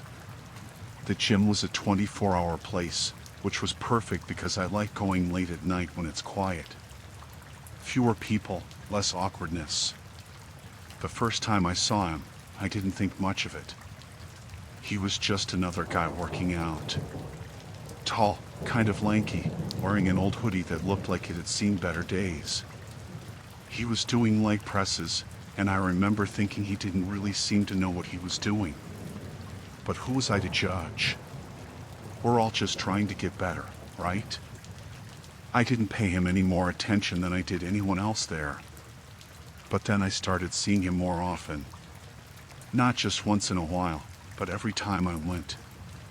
At first, it seemed like coincidence. Maybe he had the same weird schedule as me, hitting the gym late at night. But it didn't take long before I realized it was more than that. He wasn't just showing up at the same time. He was always nearby. If I was on the treadmill, he'd hop on the one next to me, even if the whole row was empty. If I was using the weights, he'd grab a bench right next to mine, even though there were plenty of other spots. The first few times, I tried to shrug it off. I'm not a paranoid person, and maybe he was just trying to be friendly in that weird gym buddy kind of way. But he never said anything. Never smiled, never gave that nod people do when they recognize someone. Just watched. I'd glance up from whatever I was doing, and he'd be looking right at me. Dead in the eyes, like he was waiting for something. It made me uncomfortable, but I didn't want to make a big deal out of it. People can be weird at the gym, I told myself. He's probably harmless. So, I ignored it and kept going. Then it got worse. One night, after a late workout, I headed out to the parking lot. It was around midnight, and the lot was nearly empty. Just my car and maybe 2 others. As I walked toward my car, I noticed someone sitting in one of the vehicles a few rows over, headlights off. It was hard to see who it was at first, but as I got closer, I recognized the hoodie. It was him, just sitting there, engine running, staring straight ahead. I felt this cold knot form in my stomach, but I told myself it was nothing. Maybe he was just taking a break before heading home. Still, I couldn't shake the feeling that he was waiting for me. Watching me. I got in my car, locked the doors immediately, and pulled out of the lot. As I drove away, I checked my rearview mirror, half expecting him to follow. He didn't. His car stayed where it was. I tried to let it go, told myself I was overreacting, but after that, I started noticing him everywhere. I'd be out running errands, and there he'd be, a few aisles down in the grocery store, pushing an empty cart and looking straight at me. Or I'd be filling up my car at the gas station, and I'd see him across the street, just standing there. He never came close, never said a word. Just watched. I started to wonder if maybe I was imagining it. Maybe this guy just happened to live nearby, and I was seeing him by coincidence. But it didn't feel like that. I could feel his eyes on me, feel the way he always seemed to appear just when I was alone. It was getting harder to convince myself it was all in my head. Then the note appeared. It was after another late-night gym session. I'd finished my workout, headed out to my car, and there it was, tucked under the windshield wiper. I remember standing there for a minute, just staring at it, not wanting to pick it up. My heart was racing, and I had this overwhelming sense of dread. When I finally pulled it out and unfolded it, my hands were shaking. The note was simple, handwritten in messy block letters. I'm watching you. That was it. No name, no threats. Just those 3 words. I looked around, expecting to see him somewhere nearby, but the lot was empty. The gym's lights flickered in the distance, but other than that, there was no one. Just me and that damn note. I got in my car and drove straight home, my mind racing. I didn't know what to do. Was this guy messing with me? Or was he planning something? My thoughts were all over the place, and the more I thought about it, the more scared I got. The next day, I went to the gym during the day, hoping maybe I wouldn't see him in the crowd of regulars. And for a while, it worked. No sign of him, no creepy run-ins. I thought maybe he'd moved on, found someone else to mess with. I almost started to relax. Until he showed up outside my apartment. It was late, around 11 p.m., and I was sitting on my couch watching TV. I live on the 2nd floor, and I don't usually keep my blinds open at night, but for some reason, I hadn't closed them that evening. I don't know why I looked out the window, but when I did, I saw him. He was standing across the street, just standing there, staring up at my window. I froze. My heart was pounding so loud I could hear it in my ears. For a second, I thought about calling the police, but what would I say? There's a guy standing outside my building? It didn't seem like enough. And what if he ran off before they got here? Then what? I turned off the lights, hoping he'd think I wasn't home, but when I peeked out the window again, he was still there. Just standing. Watching. That was the last straw. I couldn't take it anymore. I grabbed my phone and dialed 911. The dispatcher asked me a bunch of questions, what he looked like, what he was wearing, if I felt like I was in immediate danger. I didn't know how to answer. I didn't know what this guy wanted. All I knew was that he had been following me for weeks, and now he was standing outside my home. The police showed up about 15 minutes later, but by then, he was gone. They took my statement, said they'd patrol the area, but there wasn't much they could do. They suggested I file a restraining order if I saw him again. I didn't sleep that night. Every little noise had me on edge, convinced he was going to come back. I even considered moving, but where would I go? What if he followed me wherever I went? A few days passed, and I didn't see him. I tried to get back to my normal routine, though I was constantly looking over my shoulder, waiting for him to show up again. But he didn't. Not at the gym, not in the parking lot, not outside my apartment. It was like he'd vanished. Then, about a week later, I found another note. This time, it wasn't on my car. It was inside my apartment. I came home from work, and there it was, sitting on my kitchen counter. I hadn't left it there. I hadn't left anything there. My front door was locked when I got home, but somehow he'd been inside. I'm still watching you. I called the police again, but they didn't take me seriously. There were no signs of forced entry, and they told me it was probably just someone playing a prank. A prank. I knew it wasn't a prank. He'd been in my home. He knew where I lived, where I slept. He could come back any time he wanted. I changed the locks, installed security cameras, and started carrying pepper spray everywhere I went. I didn't see him again after that, but I never stopped looking over my shoulder. Even now, months later, I still feel like he's out there, watching, waiting.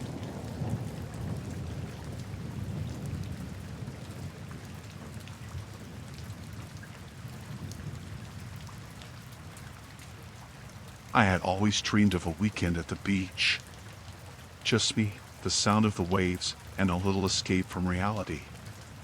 So, when I found a quaint little beach house available for rent, I jumped at the chance.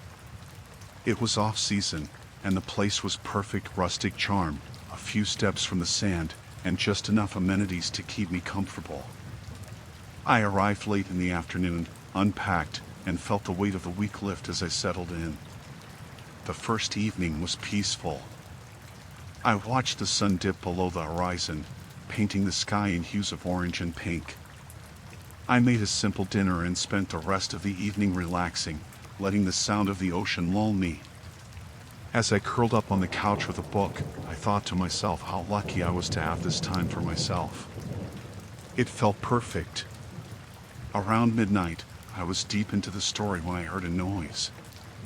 A faint scratching sound at the back door. I paused, thinking it might just be the wind or maybe a stray animal. I tried to dismiss it, but the noise came again, this time a little louder, like something was trying to push the door open. I put down my book and listened closely. My heart started to race. I got up and moved quietly toward the back of the house, my bare feet padding silently on the wooden floor. I could feel my heart beating in my throat as I approached the door. I peered out the window next to it, but it was too dark to see anything clearly. Just shadows cast by the moonlight. I thought about calling the police, but I was on a remote beach with no neighbors in sight. I could hardly hear the sound of the ocean now, just that scratching noise. It continued, rhythmic and persistent, and I felt a chill run down my spine. I decided to check the locks. Everything seemed secure, but the noise continued. Then I heard footsteps, muffled against the wooden deck outside. I held my breath. It felt like an eternity, but I mustered the courage to turn off the lights and hide behind the couch, hoping whoever it was would go away. My phone buzzed in my pocket, and I nearly jumped out of my skin. I silenced it quickly, cursing under my breath. I listened, hoping to hear the sound of footsteps fading, but instead, the back door rattled. Someone was trying to get in. My mind raced with possibilities. Had someone squatted in this place before? Was it a thief looking for something? I couldn't shake the feeling that I was being watched. The rattling stopped, and I heard a soft voice whisper, "Hello? Is anyone there?" I could hardly breathe. I wanted to scream, to yell for help, but I knew that would only draw attention to me. I stayed quiet, my heart pounding in my ears. The voice continued, more insistent this time. "I know you are in there. I just need to come in. Please. I won't hurt you." Something inside me snapped. I needed to find out who this person was. With trembling hands, I grabbed my phone, turned on the flashlight, and crept towards the door. I reached for the knob, hesitated, and pressed my ear against the wood. "Please let me in," the voice said again, and I realized it was a woman. There was desperation in her voice. "I was here last week. I forgot something. I swear I won't take anything." Part of me wanted to believe her, but another part screamed that I should not open the door. I decided to try talking to her through the door. "Who are you?" I asked, trying to sound braver than I felt. I'm Sarah. I stayed here last week. I really need to get my things. I won't hurt you. I promise." I felt a wave of fear wash over me. How did she know my name? I didn't say it. I was alone here. I wanted to ask her more questions, but the panic made it hard to think. "What did you leave here?" I pressed, hoping for some clue. There was a long pause. "Just some clothes and a backpack. Please, I just want to get them. I swear I'll leave." I shook my head, even though she could not see me. "I am calling the police," I said, my voice trembling. "Please don't do that," she cried out, her tone shifting from pleading to angry. "You don't understand. You can't call them. Her sudden change in demeanor sent a jolt of fear through me. I stepped back from the door, heart racing. "What do you mean?" I asked, my voice barely a whisper. "I didn't want anyone to find me here. I have nowhere else to go." I could hear the desperation in her voice, but I also sensed something else, a hint of menace behind her words. My instincts kicked in, and I slowly backed away from the door, trying to make as little noise as possible. Then I heard something crash against the door. It jolted me, and I stumbled back, bumping into the table. I quickly crouched down, not daring to breathe. I heard her voice again, this time laced with anger. "You cannot just keep me out. Let me in. I have to get back in." I felt trapped. The door was locked, but I knew if she really wanted to, she could break in. I frantically searched the living room for something to defend myself with. I grabbed a heavy lamp, feeling the weight of it in my hands. I would use it if I had to. The banging on the door continued, growing louder and more frantic. "Please, just let me in. I won't take anything, I promise. I just want my stuff." I couldn't take it anymore. I picked up my phone again and dialed 911, my hands shaking. The operator answered, and I whispered my location and what was happening. I had to keep my voice low so she wouldn't hear. "Stay on the line. Help is on the way. Just stay quiet," the operator instructed. I could hear the panic in her voice. "What are you doing? Just open the door. You are making a mistake." I gripped the lamp tightly, trying to steady my breathing. Time felt like it was stretching, each second feeling like an eternity. Then, I heard her footsteps moving away from the door. I held my breath, unsure if she was leaving or just trying to think of another way in. After a few moments of silence, I peered out of the window, straining to see. The beach house sat in isolation, and I could see the moonlight reflecting off the waves. There was no sign of her. I waited, my heart racing, half expecting her to reappear. Then I heard sirens in the distance. Relief flooded through me. I quickly moved back to the door, ready to let the officers in. The sound of sirens grew louder, and I felt a sense of hope. I stood there, holding my breath until I saw the flashing lights outside. I opened the door, and the officers stepped in. They asked me questions, assuring me I was safe.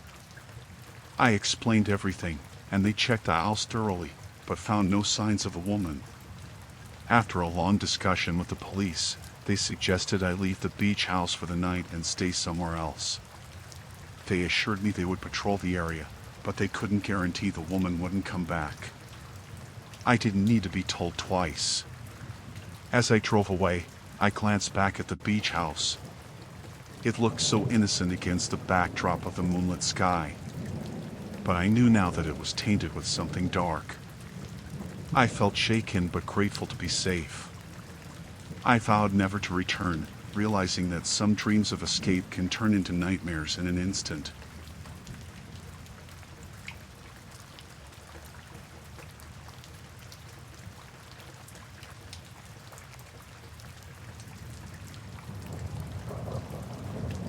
It all began one rainy afternoon. I had just returned home from work, exhausted, when I noticed a small cardboard box sitting on my doorstep. I did not recall ordering anything, so I figured it must have been a mix-up. I picked it up, feeling the weight of it in my hands. It had no return address, just my name scrawled on it in black marker. I opened it, curious. Inside, I found a pair of old sunglasses. They were worn but seemed to be in good shape. I turned them over in my hands, wondering who would send me something like this. I shrugged it off, thinking maybe someone had meant to send them to a friend. I tossed them in a drawer and forgot about it. The next day, another box appeared. This time, it was a collection of random trinkets, some keychains, a small flashlight, and a few loose batteries. I stared at them for a moment, my stomach tightening. They were strange, nothing I would ever buy for myself. I decided to call the delivery company. I reported the mistake, thinking it would all be cleared up soon. But the packages kept coming. One day, I received a box containing a worn-out baseball glove, the kind that looked like it had been used for years. Another time, it was an old photograph of a group of people, laughing and smiling, with a red mark circling one of the faces. The face looked vaguely familiar, but I could not place it. The items became more personal, items I had used or thrown away, and I felt a creeping sense of dread settle in. After a week, I could not take it anymore. I decided to take the boxes and their contents to the local post office to see if they could trace the sender. I told them everything, the strange packages, the odd items, the feeling of being watched. The woman behind the counter looked concerned but assured me they would do their best to find out who was sending them. I left the post office feeling a little better. That evening, I returned home and went through my normal routine. I turned on the television, trying to distract myself from the unsettling feelings that had started creeping into my mind. I had just settled in when I heard a noise outside. I peeked through the curtains and saw a figure standing at the edge of my driveway, partially obscured by shadows. My heart raced. I could not see the person clearly, but I felt a chill run down my spine. The figure seemed to linger for a moment before moving closer to the house. I stepped back, trying to catch my breath. I grabbed my phone and dialed the police, but as I waited, the figure disappeared into the darkness. The officer who answered my call assured me they would send someone to patrol the area. When they arrived, they did not find anything unusual. I felt foolish for calling them, but I told them about the packages and my growing concern. They took my report and left, but I could not shake the feeling that someone was out there, watching me.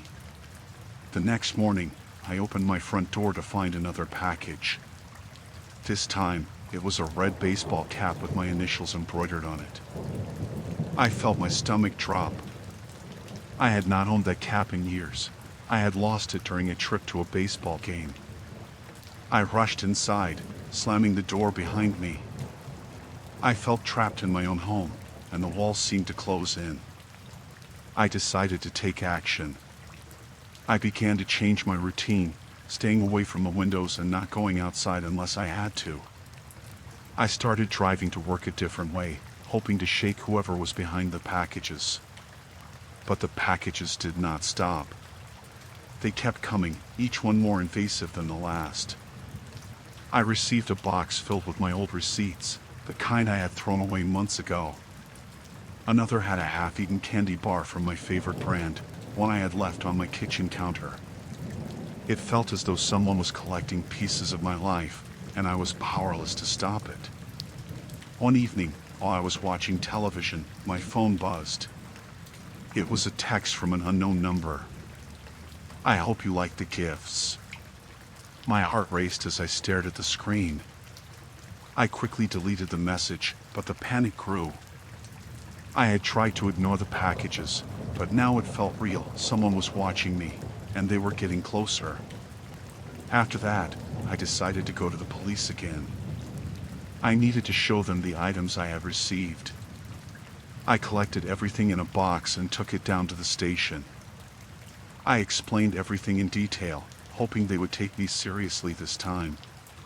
But the officer on duty merely nodded, saying they would keep an eye out. I left feeling defeated.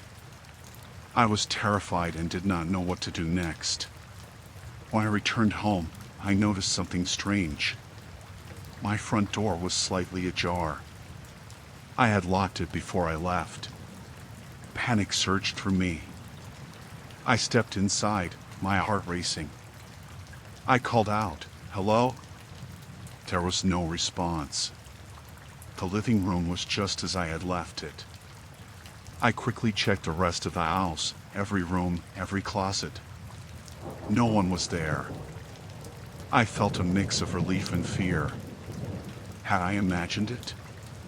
Or had someone been inside while I was gone? I locked the door again and sat down, trying to calm myself. The following days felt like a blur of anxiety and paranoia. I was afraid to leave my house, and every sound made me jump. Then, one night, while I was lying in bed, I heard a soft knock at my window. I froze, my heart pounding in my chest. I peered through the curtains and saw the same figure from before, standing outside in the moonlight. This time, there was no mistaking it. I recognized him. He looked familiar, like someone I had known long ago. Panic gripped me. What did he want? I knew I could not confront him, not like this. I dialed 911, my hands shaking. The operator answered, and I whispered my location and the situation. "Stay inside. Help is on the way," she said, her voice steady and calm. I backed away from the window, breathing heavily. The figure remained outside, his face obscured by shadows. I could hear my heartbeat in my ears as I waited for the police to arrive. Then, the figure stepped closer to the window, and I caught a glimpse of his face. It was the same man from the photographs I had received in the packages. Suddenly, the lights outside illuminated my driveway, and I heard the sirens. The figure turned and fled into the night. I exhaled a breath I did not know I was holding. The police arrived, and I explained everything again. They searched the area but did not find him. After that night, I decided it was time to leave. I packed my things and found a new place to live. I cut all ties with that house and the haunting memories it held. The packages eventually stopped arriving, but I knew that I would always be looking over my shoulder, haunted by the thought that someone had been watching me.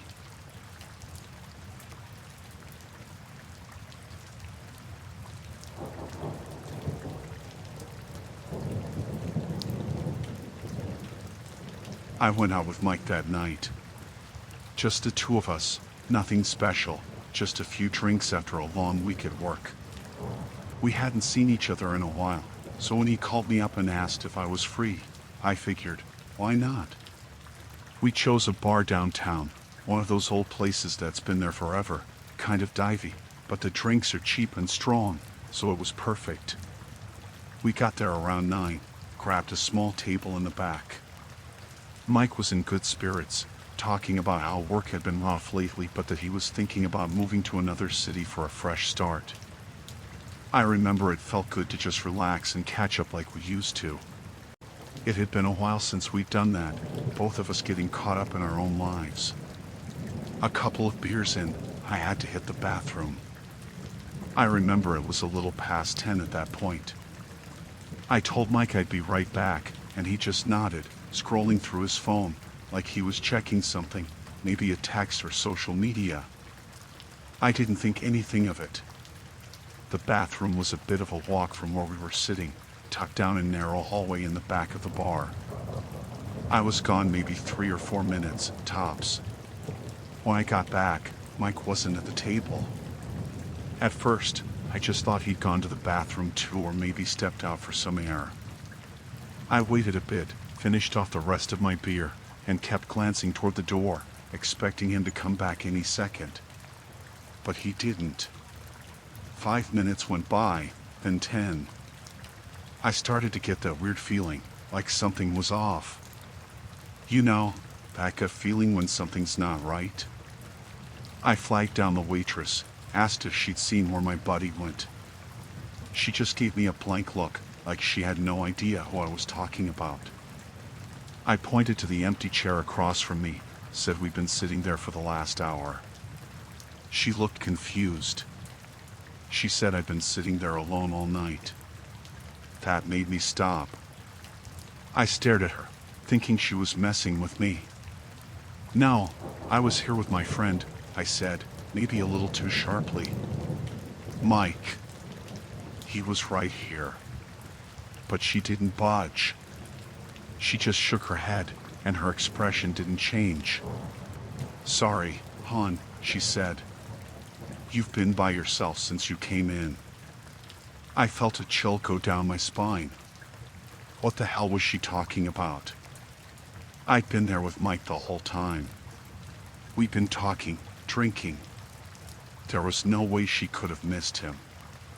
I started looking around the bar, trying to find someone else who might have noticed us. There were a few regulars at the bar, guys who looked like they hadn't moved in hours, but none of them even glanced my way. No one seemed to care. I went up to the bartender next, asked if he'd seen my friend. He just gave me a shrug, said he didn't remember anyone like that. "We get a lot of people in here, man," he said, not even bothering to look at me properly. If he left, he left. By now, I was starting to get really nervous. Something didn't feel right. I pulled out my phone and tried calling Mike. It rang a couple times, then went straight to voicemail. I sent him a quick text, asking where he went, if he was okay. I figured maybe he stepped outside for a smoke or something, even though he doesn't really smoke. I don't know, I was just trying to come up with some kind of explanation. A few more minutes passed, and I was just about to head outside to check when my phone buzzed. A new message. It was from Mike's number. But the message didn't sound like him. "Don't worry about Mike." That was all it said. Just 4 words. My stomach dropped. I stared at the screen for a long time, trying to make sense of it. What the hell did that mean? Was someone messing with me? I tried calling again, but it went straight to voicemail. I sent another text. "Mike? What's going on?" Another buzz, another message. "He's fine. Forget about him." I felt my hands start to shake. This wasn't Mike. It couldn't be. Someone had his phone, but who? And why were they sending me these messages? I looked around the bar again, but no one seemed to be paying any attention to me. Everything felt wrong, like I was suddenly in a place I didn't recognize. I got up and headed outside, hoping maybe I'd see Mike standing there, but the sidewalk was empty. The street was quiet, just a few cars passing by every now and then. I tried to think, tried to figure out what to do next. Should I call the cops? But what would I even tell them? My friend was missing, and now I was getting weird messages from his phone. As I stood there, trying to collect my thoughts, my phone buzzed again. This time, the message was longer. "Stop looking. You'll regret it." I felt a cold sweat break out on the back of my neck. Who was this? And what did they mean by regret it? My mind was racing. I looked down the street, half expecting to see someone watching me, but there was no one. Just the usual late-night quiet of the city. I tried calling Mike one more time, but this time, the call didn't even ring. It just went straight to a message that said the number was no longer in service. I couldn't stay there. I had to do something.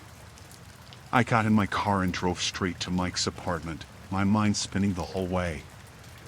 I kept replaying everything in my head, trying to remember if anything strange had happened earlier in the night, anything that might explain this. But nothing made sense. When I got to Mike's place, the lights were off. I knocked on the door, then banged on it when he didn't answer. I must have stood there for 5 minutes, just knocking and waiting, but there was nothing.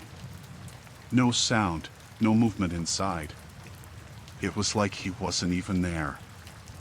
I thought about calling the cops again, but what would I say? That my friend was missing, but maybe he wasn't? That I was getting strange texts from his phone?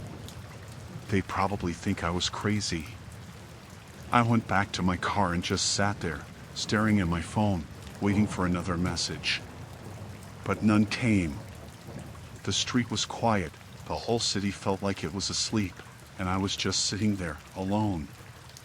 I don't know how long I waited. maybe an hour, maybe more. But eventually, I realized I wasn't going to get any answers. I went home, hoping that maybe in the morning, things would make more sense. But they didn't. The next day, I tried calling Mike again.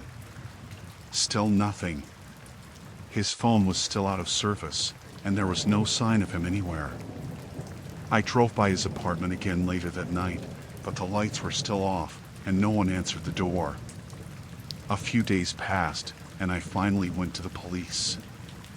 I told them everything, about how Mike had disappeared, about the texts, about how no one at the bar seemed to remember him. They took my statement, but I could tell they didn't believe me. They probably thought he'd just taken off on his own, or that I was imagining things. I never heard from Mike again. No more texts, no more calls. It was like he'd just vanished. But every now and then, when I'm alone at night, I still think about those messages.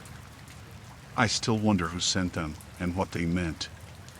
And I still wonder if maybe I should have listened.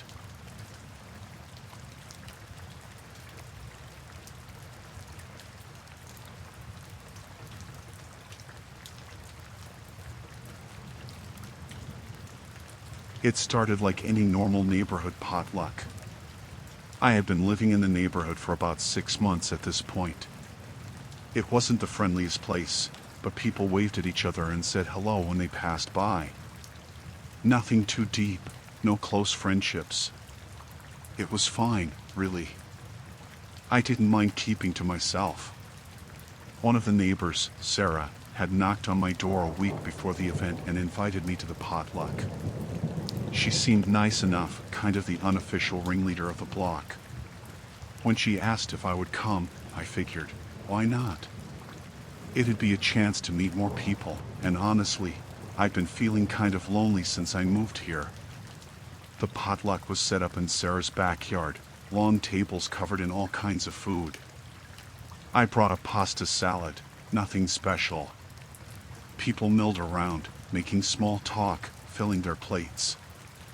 I was mostly keeping to myself, sitting at the edge of the group, not feeling super comfortable yet, but still glad I came. It felt good to be out of the house. After a while, I noticed something strange. It wasn't obvious at first, but after I started looking closer, I realized that almost all of the dishes had meat in them. Like, everything. It wasn't just the usual stuffed burgers or ribs, you know, the kind of thing you expect at a barbecue. It was weird stuff too, like meat and things that usually didn't have it. There was a meat pie, meat in the potato salad, even some weird jello thing with chunks of meat inside. I'm not a vegetarian or anything, but it struck me as odd. It was like they'd all gone out of their way to put meat in every dish. I tried not to think too much about it. I mean, maybe it was just a coincidence, or maybe it was some sort of running joke between them that I didn't get. I shrugged it off, grabbed a plate, and started picking through the things that looked the least weird. As I was eating, I noticed that some of the neighbors were watching me. Not in an obvious way, but every now and then, I'd look up and catch someone glancing at me. They'd look away quickly, but it happened enough times that it started to bother me. I told myself I was being paranoid. I didn't know these people well, and it's not like I was the most outgoing person. Maybe I just wasn't used to being around a lot of people. But the more I sat there, the more uncomfortable I felt. Something wasn't right. After about an hour, Sarah came over and sat next to me. She had this big, too friendly smile on her face, the kind of smile that felt practiced, like she'd been putting it on all night. "Are you enjoying yourself?" she asked. I nodded, not wanting to seem rude, but I was starting to get the urge to leave. I glanced down at her plate, and I noticed that she wasn't eating anything. Not a bite. Her plate was full, but untouched. I looked around, and that's when it hit me. None of the neighbors were really eating. They were all holding plates, pushing food around with their forks, but no one was actually eating. At least, not the ones who lived here. I started to feel a knot in my stomach. Something was seriously wrong.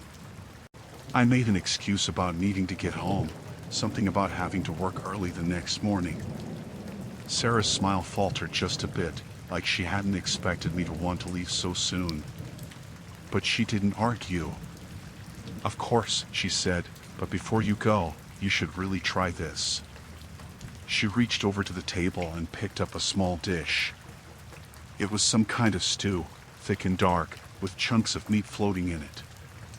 "This is my grandmother's recipe," she said, her voice soft and warm, like she was offering me some kind of gift. I hesitated, but I didn't want to make a scene, so I took the spoon she handed me and dipped it into the stew. The smell hit me first. It was rich, but there was something off about it, something metallic. I stirred the spoon around, and a piece of meat floated to the surface. It didn't look like any meat I'd ever seen before. I put the spoon down. "I think I'm okay, thanks," I said, trying to keep my voice steady. Sarah's smile didn't drop, but her eyes did something. They hardened, just for a second, before she pulled the dish back toward her. "Suit yourself," she said, her voice light again, like nothing had happened. I stood up, muttering something about needing to go. As I turned to leave, I saw one of the other neighbors, a man I hadn't met before, standing by the edge of the yard, watching me. He wasn't smiling. He just stared at me, his eyes following me as I walked away. I made it home, locked the door behind me, and sat down, trying to make sense of what had just happened. The whole night felt like a bad dream, but I couldn't shake the feeling that there was something darker going on. The way they watched me, the way no one ate, the meat in every dish, it was all wrong. That night, I couldn't sleep. I kept replaying everything in my head, trying to figure out if I was just imagining things or if there was something seriously wrong with my neighbors. The next day, I did some digging. I didn't even know where to start, but I figured I'd try looking up the history of the neighborhood, see if anything strange had ever happened there. It was a long shot, but I couldn't shake the feeling that something wasn't right. I didn't find much at first, just a few mentions of the area in some old news articles. But then I stumbled across an old police report from about 10 years ago. There had been a missing persons case. A woman who had lived in the neighborhood had vanished without a trace. They never found her. The more I read, the more unsettled I became. There were other reports too, more disappearances over the years. None of them were connected, at least not officially, but they all had one thing in common: they had all lived in the same neighborhood. My neighborhood. I was starting to feel sick. I closed my laptop, trying to push the thoughts out of my mind, but I couldn't stop thinking about the potluck. The meat. The way they watched me. I didn't go outside for a few days after that. I didn't want to see my neighbors, didn't want to risk running into Sarah or anyone else. I felt trapped in my own home, constantly on edge, waiting for something to happen. Then, a few nights later, I heard a knock on my door. I didn't answer at first. I just stood there, staring at the door, my heart pounding in my chest. The knock came again, louder this time. I crept toward the window and peeked through the blinds. It was Sarah. She was standing on my porch, smiling that same too friendly smile, holding a dish covered in foil. "I made too much for dinner," she called out, her voice muffled through the door. "I thought you might like some." I didn't move. I didn't say a word. I just stood there, frozen, as she knocked again, her smile never fading. "I know you're home," she said, her voice taking on a sing-song tone. "Why don't you open the door?" I backed away from the window, my hands shaking. The knocking continued for a few more minutes, then finally, it stopped. I waited, listening, until I heard her footsteps fade away. That night, I packed a bag and left. I didn't tell anyone where I was going, didn't say goodbye.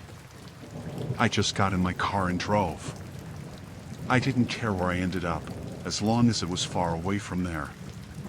I don't know what was going on in that neighborhood, but I'm sure of one thing: I was never meant to leave that potluck alive.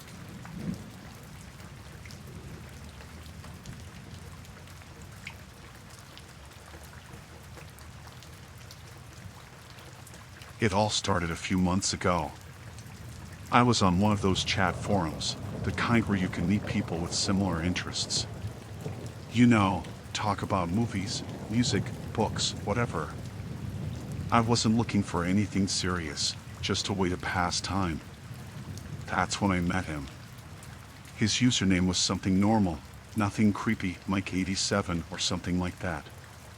We got to talking, and honestly, at first, he seemed really nice. We talked about random stuff, shared music recommendations, and joked around. Nothing deep. Nothing weird. After a few weeks, we started messaging outside of the forum, just texting each other. It wasn't anything special, but he seemed to know a lot about the stuff I liked. I didn't think much of it then, but looking back, there were probably some signs. Little things, like how he'd mention things about my day before I told him, or how he seemed to know exactly when I'd be free to chat, almost like he was following my schedule. But I brushed it off.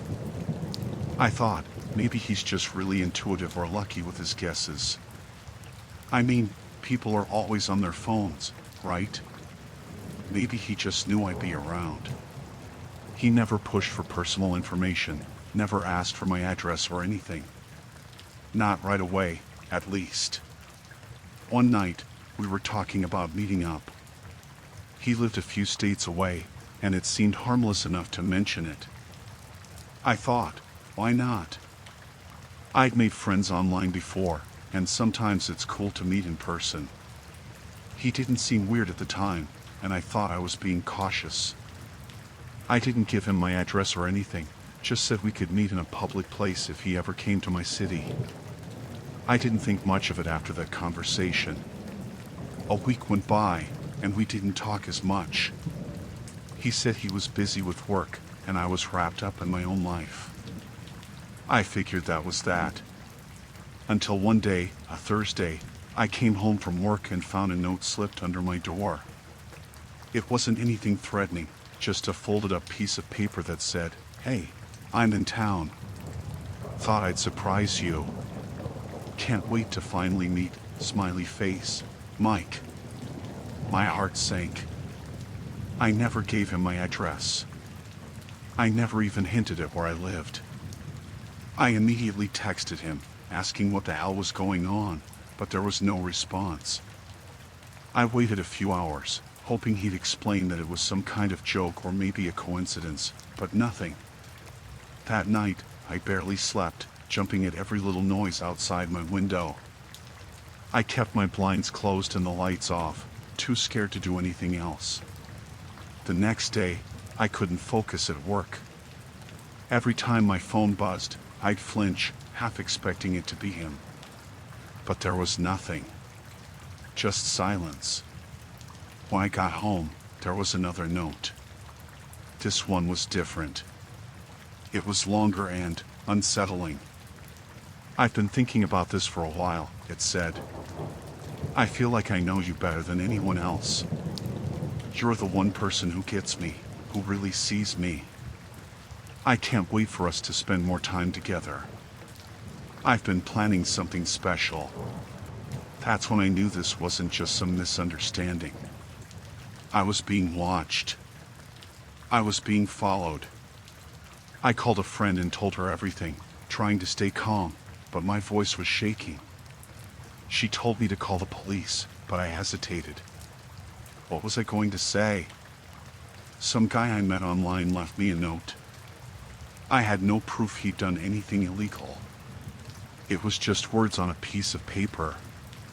Still, I saved the notes and decided to be more cautious. That night, I couldn't relax. I double-checked the locks on my doors and windows, even barricaded the front door with a chair. My mind kept running through every conversation we'd had, every detail I might have slipped without realizing it. but I hadn't given him anything. Not my address. Not my schedule. Nothing. So how the hell did he know where I lived? Around midnight, I heard it. A faint knock at my door. At first, I thought I was imagining it, that maybe it was just the house settling. But then it came again, this slow, deliberate knock. My heart was pounding in my chest. I didn't move. I didn't even breathe. The knock came a third time, and then I heard his voice. "I know you're in there." I froze. It was him. He wasn't shouting, just talking in this calm, almost friendly tone. Like we were old friends and he was just stopping by for a chat. "Come on," he said. "Don't be scared. I just want to talk." I didn't respond. I couldn't. My phone was on the table across the room, and I was too terrified to move. For what felt like hours, I sat there, waiting for him to leave, but he didn't. He just kept talking, telling me how he'd been watching me for a while, how he knew we were meant to be together. His voice was so casual, like this was all completely normal. Like I should have known this was coming. Eventually, he stopped talking, but I could still hear him moving around outside. It sounded like he was pacing, maybe trying to decide what to do next. I was praying he'd leave, that he'd get bored or realize I wasn't going to open the door. But then I heard something else. The sound of metal scraping against the lock. I panicked.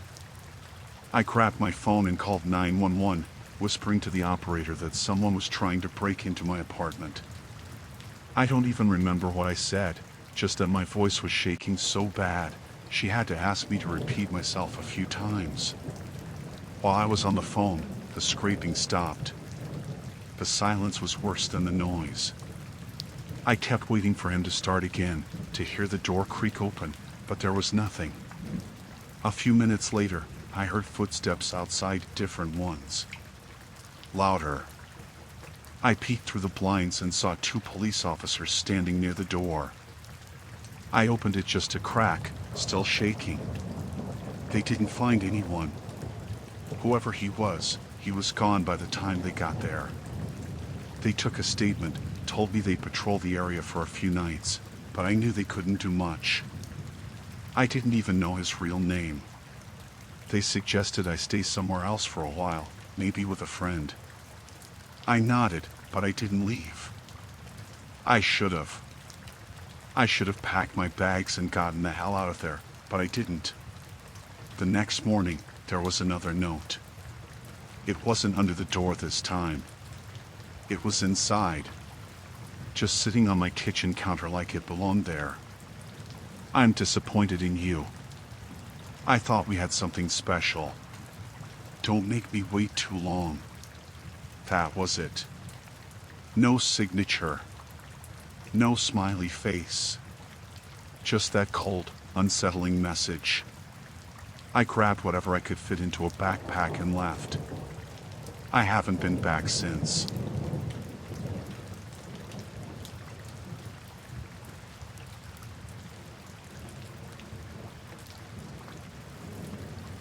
The day had been pretty normal up until the doorbell rang. I wasn't expecting anyone, and I hadn't ordered anything, but I figured it could be a mistake, maybe something for a neighbor. I opened the door, and there was a delivery guy standing there, holding a brown package. He had on the usual uniform, but something about him felt off right away. He wasn't smiling, not even that polite, forced smile most delivery people give, just staring at me like he was sizing me up. "Delivery for you," he said, his voice low and flat. I frowned and looked down at the package. It had my name and address on it, clear as day, but I hadn't ordered anything. My first instinct was to refuse it, say it wasn't mine, but before I could say anything, he stepped forward, almost too close. "Need me to bring it inside?" he asked, his tone shifting, like he was pushing for something.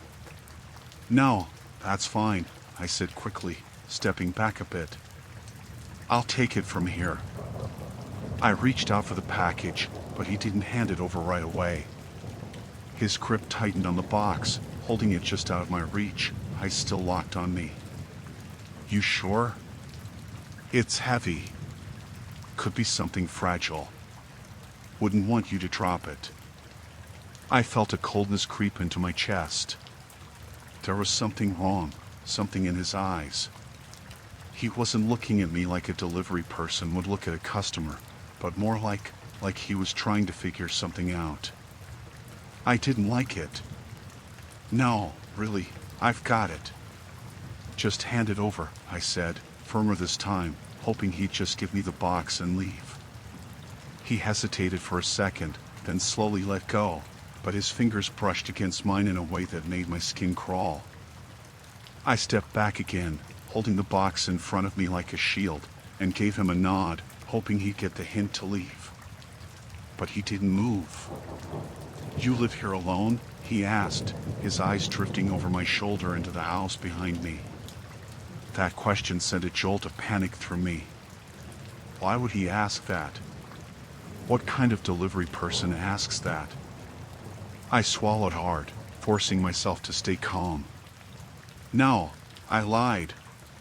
My husband's inside. He's just in the shower. For a split second, his expression changed. There was something dark behind his eyes, but then he smiled, though it didn't reach his eyes. It was forced, unnatural. Lucky him, he muttered under his breath. I gripped the package tighter, feeling the weight of it now.